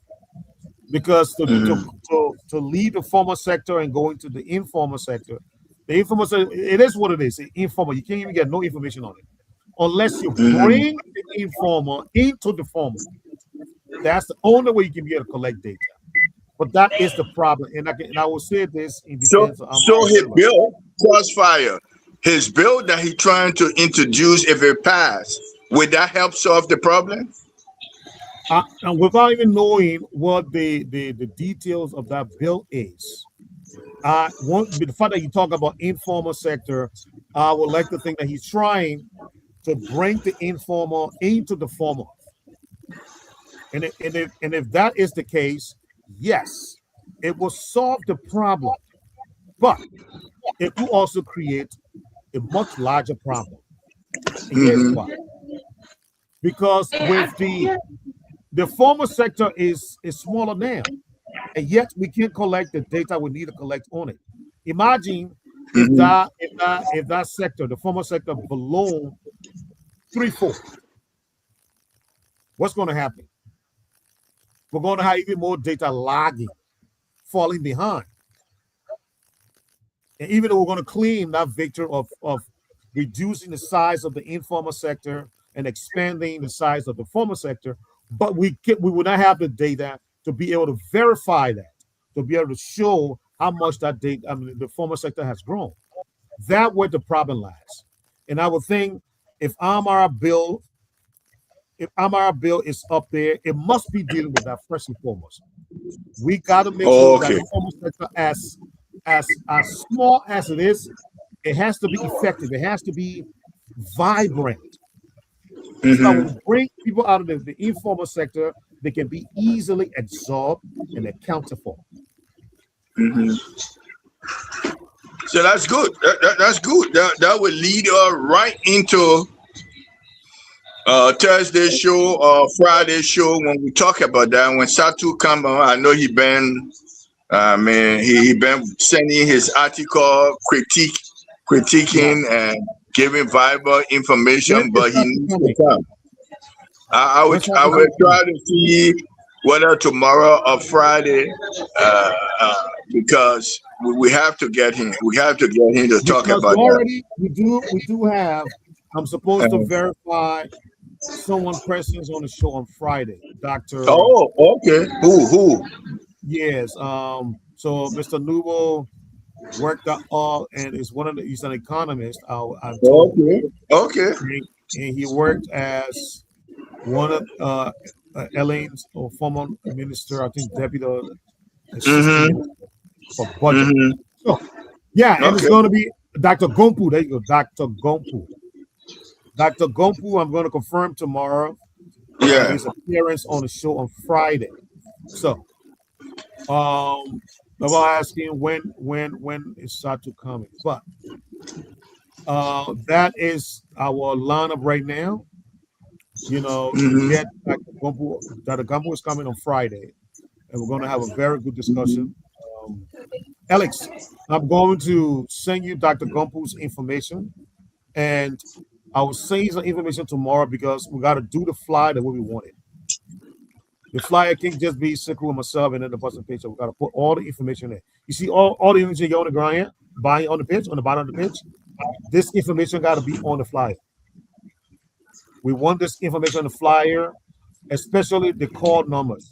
We want the call numbers and the Facebook page, the YouTube page, and the web page. Because when somebody looking at the flyer, when we do the flyer, you know what I do? I send the flyer in all the chat rooms that I'm in. So when you do that, it's much easier for people to see, oh, this is a flyer already. You can just use it and be able to find us on any one of the platforms. So we'll do the flyer now. We got to do it different, and we're going to create a theme. We're going to put the person name there, and then put a team there. So that the Gompu is coming, we'll find a team for that, you know, and we'll put it there. So you're the flyer man, so I'm telling you now. when the information comes, we got to be able to shrink it so we get all the information on there. Oh, yeah. He very gifted now. If he's the person you've been looking for, and he been. My man Ellis, you got skills, man. All the beautiful flyer I've been seeing now, you come for Ellis. You get skills, man. I'm gonna compliment you, man. Ellis been doing I'm a compliment you, man. Ellis. Thank you so much. As soon as I when there's a major, maybe major event that they be looking for somebody. I would try to hook you up, man, because I mean that's the way you can be. Yeah. We'll try to get you. I didn't know you got that skills, man. So you can design press passes and card for people. You can do that, Alex? Yeah. Okay. Well, I don't have your number, so that's why I can't use a veteran can't utilize it because I don't have your number.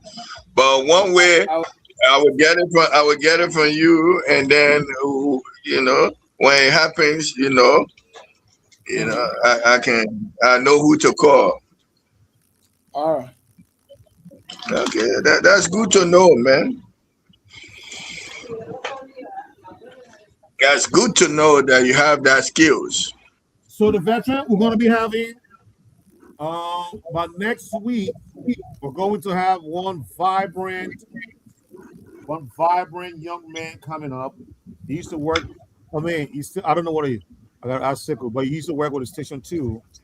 We call him Habibu Bari. Habibu Bari is going to be joining the platform. I spoke to him. He's excited. Okay. Platform, you know. So you'll be a regular person. Yeah, you'll be regular, very regular. Yeah. It's good. You got to get the regular people. The regular people should be committed. Exactly, and he will be. He loved the field. Okay, Like I that's said, he worked on the good. city before, and then now he's in Monrovia going to the university. And he comes from a very large community, Mr. Veteran. Okay. He comes from the Fula community, Okay. Yeah. So we're gonna be getting the Fula. I told you, you're gonna bring all your Fula people down on the show. He's not laughing. Yeah, but he's gonna help us bring some of the opinion leaders and stakeholders from his community. Is he located in Monrovia? Yes, he is.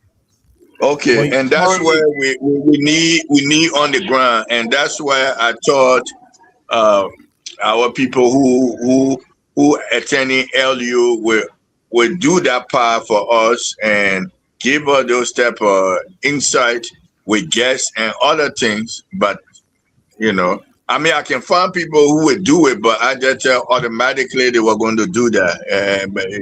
So that's something would be very helpful. You'll have somebody on the ground in Monrovia, and then the next thing would be we need a sister partnership radio until we decide how to get a big one. So we can start broadcasting. What's up with your man, my man? Your man Volu there. What's up? Oh, you talking about Nimba? Yeah, I told we're really going to have that conversation. I'm a little bit getting, I won't say disappointed, but he has his own show, and it looked like he telling me the show don't run when we ready. Wait. Okay, you're coming back here again. Yeah. So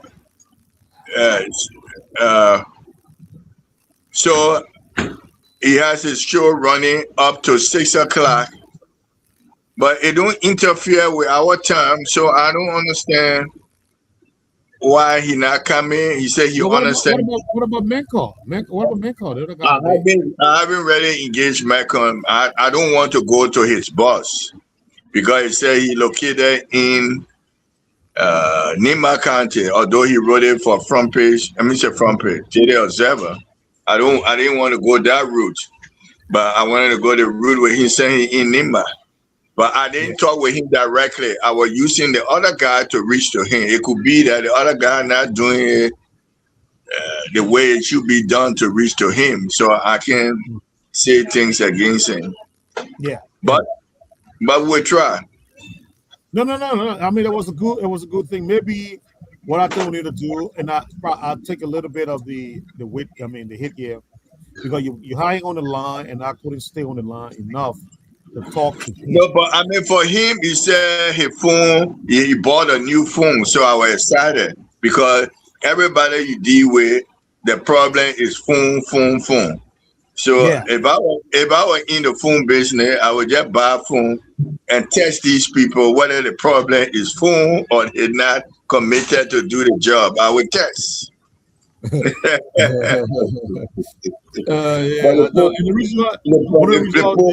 blame on phone. Well, maybe the complaint is legit too, though. Yeah, it could be. It could be. In a society like our society, is a way of communicating, and if something short of that, it can be. But he in his wisdom, he bought a new phone, and so I thought that took care of the problem. But then today he said, "Oh, I'm producing my show." I said, "Okay, but your show should be finished before 10 o'clock."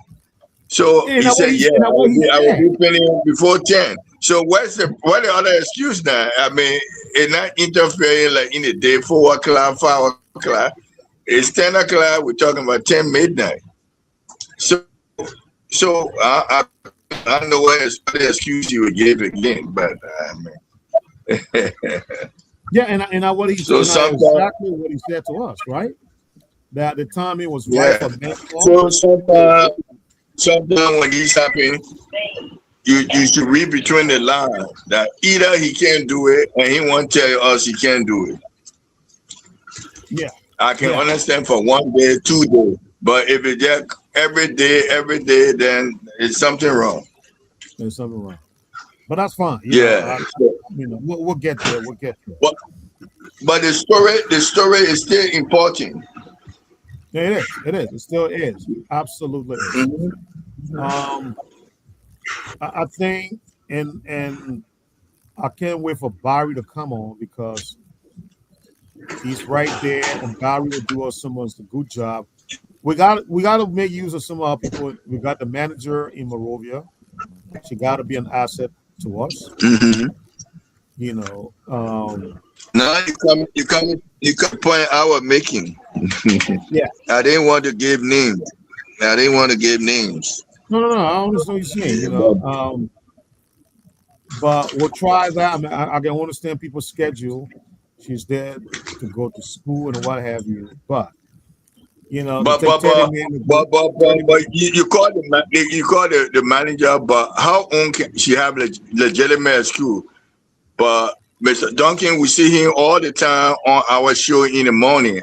I want him to be in Morovia during that part. Forget about the morning show. That's why he and myself not really feeding it, because I wanted for him to be under my branch so I can direct him what to do. But then he wants to be on a different branch. So that's why I can't help. You see, that's the problem with our young people.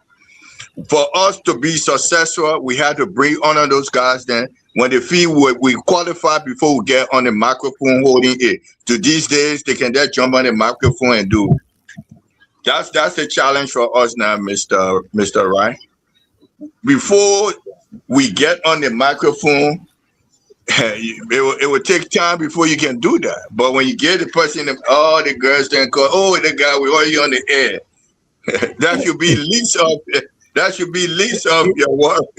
You know, being on the air. Did you hear what Alex? Alex got to be on the hottest man right now. I've got to be on the air. So popularity and people seeing you on TV, people are getting that. But for me, it's something common. Now, I don't look at that to be popularity, to be on radio, TV. Yeah, I would prefer that. Everybody be passing around, so oh, that man, Alex gotta be on Beg the Differ on the TV. I mean, how you doing, man? No, I think LA is a different type of, he into all of that. You know, he a little bit shy. He not into those type of things. Yeah, LA into all of that. If you tell Ellis sitting in the corner, don't do anything, that's why you do. LA will do it. My but man, don't see Ellis cool to do that. Yeah. All right, that's true. Really? Yeah. You sure that's true? Yeah. If you tell Ellis sit down, don't do anything until we tell you what to do, Ellis will do it. I'll pick you. Yeah. I know Ellis. What? Biggie. Ellis will do that. I will tell you. Hey, Ellis will argue. I will tell you about Ellis on Friday. Yeah. I will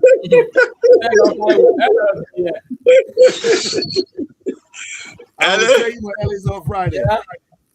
Ellis, don't let the man try to expose you. Be the way. When it's time for you to be big, you will be big. Don't rush to, because it's not a good territory to be in, to be big. You got to be prepared to be big. So stay the low case, yeah? When it's time for you to be good, it will happen. Nobody will stop you when it's time for you to be big. The when veteran started, he was so scared to hold the microphone. So don't just look at me, it just happened that way. I was afraid to even go in public, all that. I couldn't do it.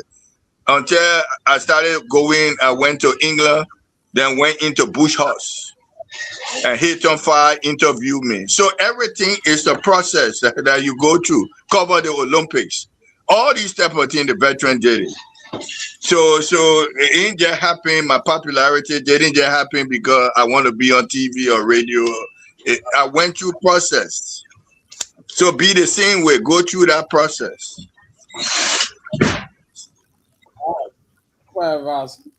Be different from the other day. Everybody holding microphone at January. Yeah, I will. Yeah, I got a little bit of red. Yeah, a little bit of red. I'll focus it.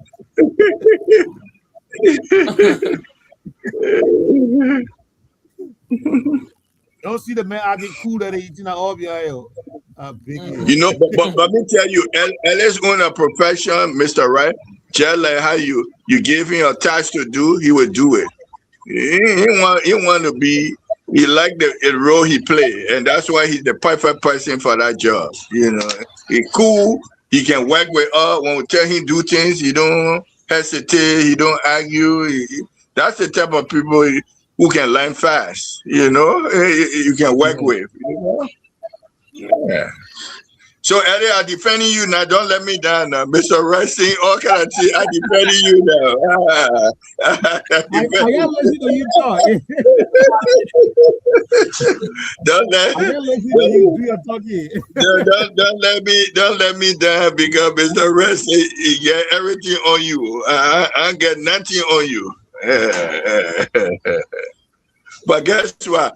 Ellis, I'm thinking he's just trying to encourage you because everything. He said, my man, he didn't tell me your name. He said, I got to give all the information to the guy who designed the flag. I said, who this guy? Who doing that? Now I know who doing that.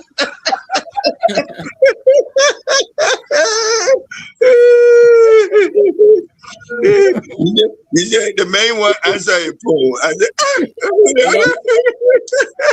yeah, no, I was calling him that day. He won't answer his phone. I text everywhere. I said, what's going on? Wait a minute. You know, I'm calling Signal not picking up. I'm calling him, he's not picking up. I'm texting all the chat rooms I was in. He's not picking up. I said, what's this? So LA, he will explain to you everything that's going to be on the flyer. So when people looking for information right there, we don't have to announce the number. They already know it. They already know the number, the international number. They already know. The only thing you can put there is the stream. Yeah. Am I right, Mr. Yeah? Mr. Right? Yeah, okay, that one you can put there. But the phone number, let me know. I have to get on the website. All the information so to be there for people to know.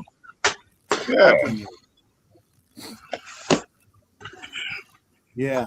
No, I think Alex is really showing a professional, traits. Alex, you see the way you're going? That's how people and everybody is mean, Fred, Mr. Nubo, they're all taking on to you now. Everybody wants to say, man, I'll say something. That's how people grow. People grow with discipline. And I think you are showing a lot of discipline for the few. I think this is our third week. Yeah, this is our third week. You're showing enough discipline for the time that we have been here. And it's excellent. Absolutely excellent. Thank you for what you do. Continue to do what you do. And I'm going to tell you that, Alex, I know something. I've seen you go into the field to do reporting. You can do reporting too for the show. If you want to go talk to some town chief somewhere, yeah, go do that. Call, say, I want to go to Ziatan to go talk to the town chief. We'll get you there. We'll find a way to get you there. I want to go to Toton to go talk to, the commissioner there. Yeah, we'll get you there. Because you're the producer now. You're in the studio with us. Mm-hmm. So I don't want you to what you're thinking about, because what I'll talk to SHEKU so that maybe this is going to be just your only responsibility. When you go in the field, you go in the field for this show. Okay. Because we don't want to come here and then try to be looking for material. You know what I mean? Yeah, you got it. You got it. You're on the ground there. And you can come up. You can come up with idea. You call me or call Mr. Rat. Say I have this idea, and we'll support it. If your idea is good, we'll start reporting. Giving you the. Yeah. I ain't gotta worry. If you need to go to they put in Sino to go talk to the port manager there. Yeah, why not? That's another subject matter, the port, decentralization of the port. Yeah, we didn't talk much about it, but that should be an issue. Go to Greenville, go talk to the port manager Yeah. there, and you go, you do your recording, talk to the man, you come, we'll play it on the show, That's what we want to do. We want, we want to get a dedicated person for the show. Yeah. And then the material shouldn't always come from us here. We need people on the ground to be able to work the show, to be able to promote the show. You see, right now we're working along with what's the name? Ronnie here helping us with material. But if you prove to us you can provide the same. Ronnie says not helping you, Virgil helping he helping himself. Yeah, I agree, but because he yes, because if I have a story, I can send it to him too. So we have that rapport. That's what I mean. Okay. Yeah. The Ellen story. Do you know the Ellen story when she went to Princeton? We sent it to Front Page Africa and they used it. Okay. Yeah. So and that was a big story. No, I mean that's not a news. Everybody fee for everybody. That's cool. Yeah. That's how you do it. Yeah. But we now sometimes you get credit. Sometimes you get credit for the story. Sometimes you do not get credit. Exactly. So that's another thing too. When you coming up as a young reporter, you will not get credit all the time. They would just do a big story, but your name will not be there. Sometimes your name will be there. The one I did with Burma Family, my boss at that time, Blamo Robertson, sent me to the Ministry of Education to get the result for the national exam. But when I went there, I got another story. So sometimes the story you're going for might not be the hottest story. But when you're talking with a person, they will give you a good story. And then he told me, he said, oh, I sent LU student to Ethiopia to illiteracy, to teach illiteracy. So they went there to honor Logistic Haile Mariam. At that time, you don't know his name, but he was the leader of Ethiopia.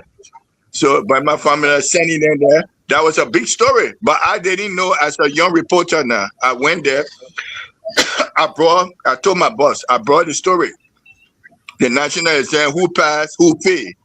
And he said, I sent you for the education story. But you got even a better story than the education story. LU student, because when I wanted to hide that story, he didn't want it to be public. Yeah. He didn't want it to be public. But then my boss said, that's the big story, and that's what we carry. And because of that story, they fired me for New Liberia. I had to go to Observer. So sometimes you do things right, but they will fire you. You know what, Ellis, until you don't follow him, so you don't get fired.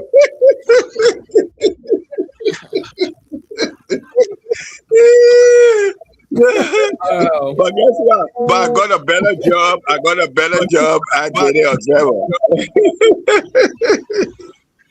I got a better job at GEDEH Observer to cover basketball. So all my job, anywhere they play basketball in Liberia, go there and help to promote basketball. So I got credit from Jim Holder, a certificate of promoting basketball in Liberia. So that's my credit. That's something I always cherish. All the basketball players, when they see me, they know me. Because of that.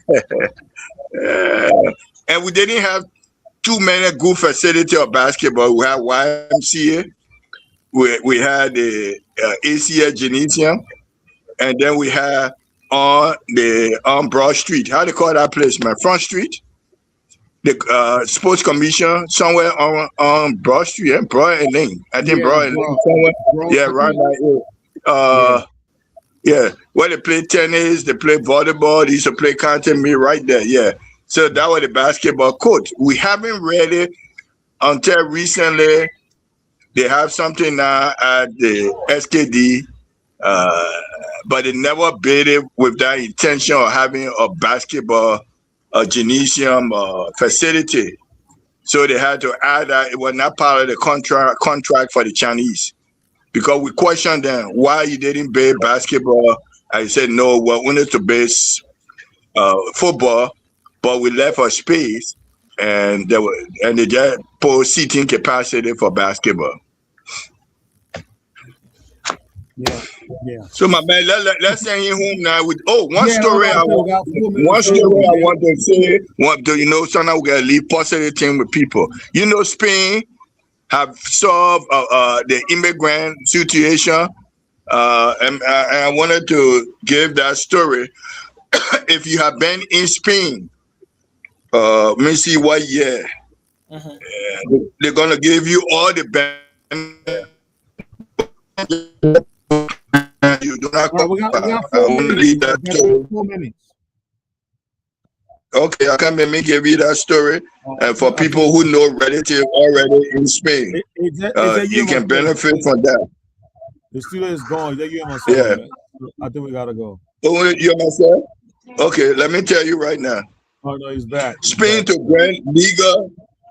get legal status to up to 800,000 unauthorized immigrants, providing residency and work permit.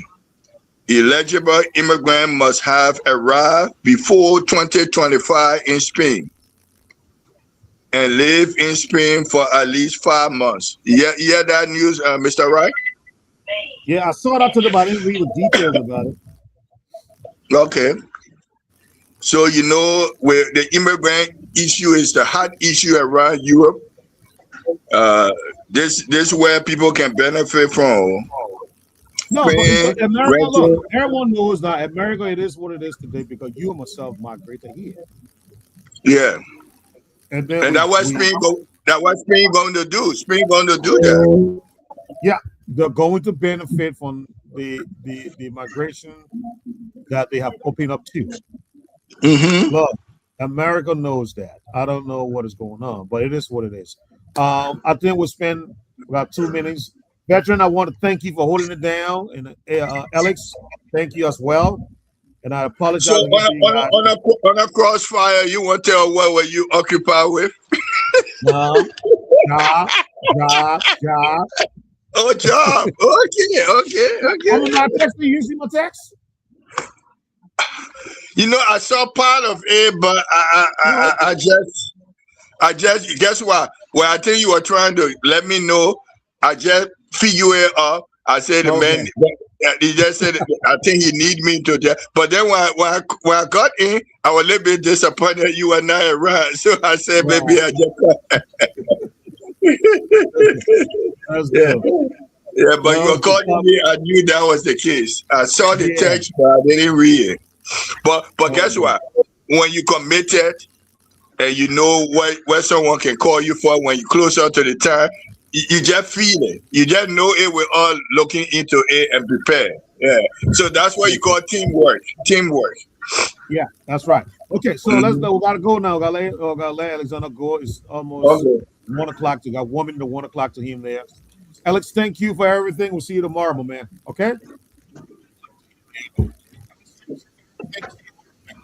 All right. Thank you, guys. All right. Okay. Thank you. Good night. Good night.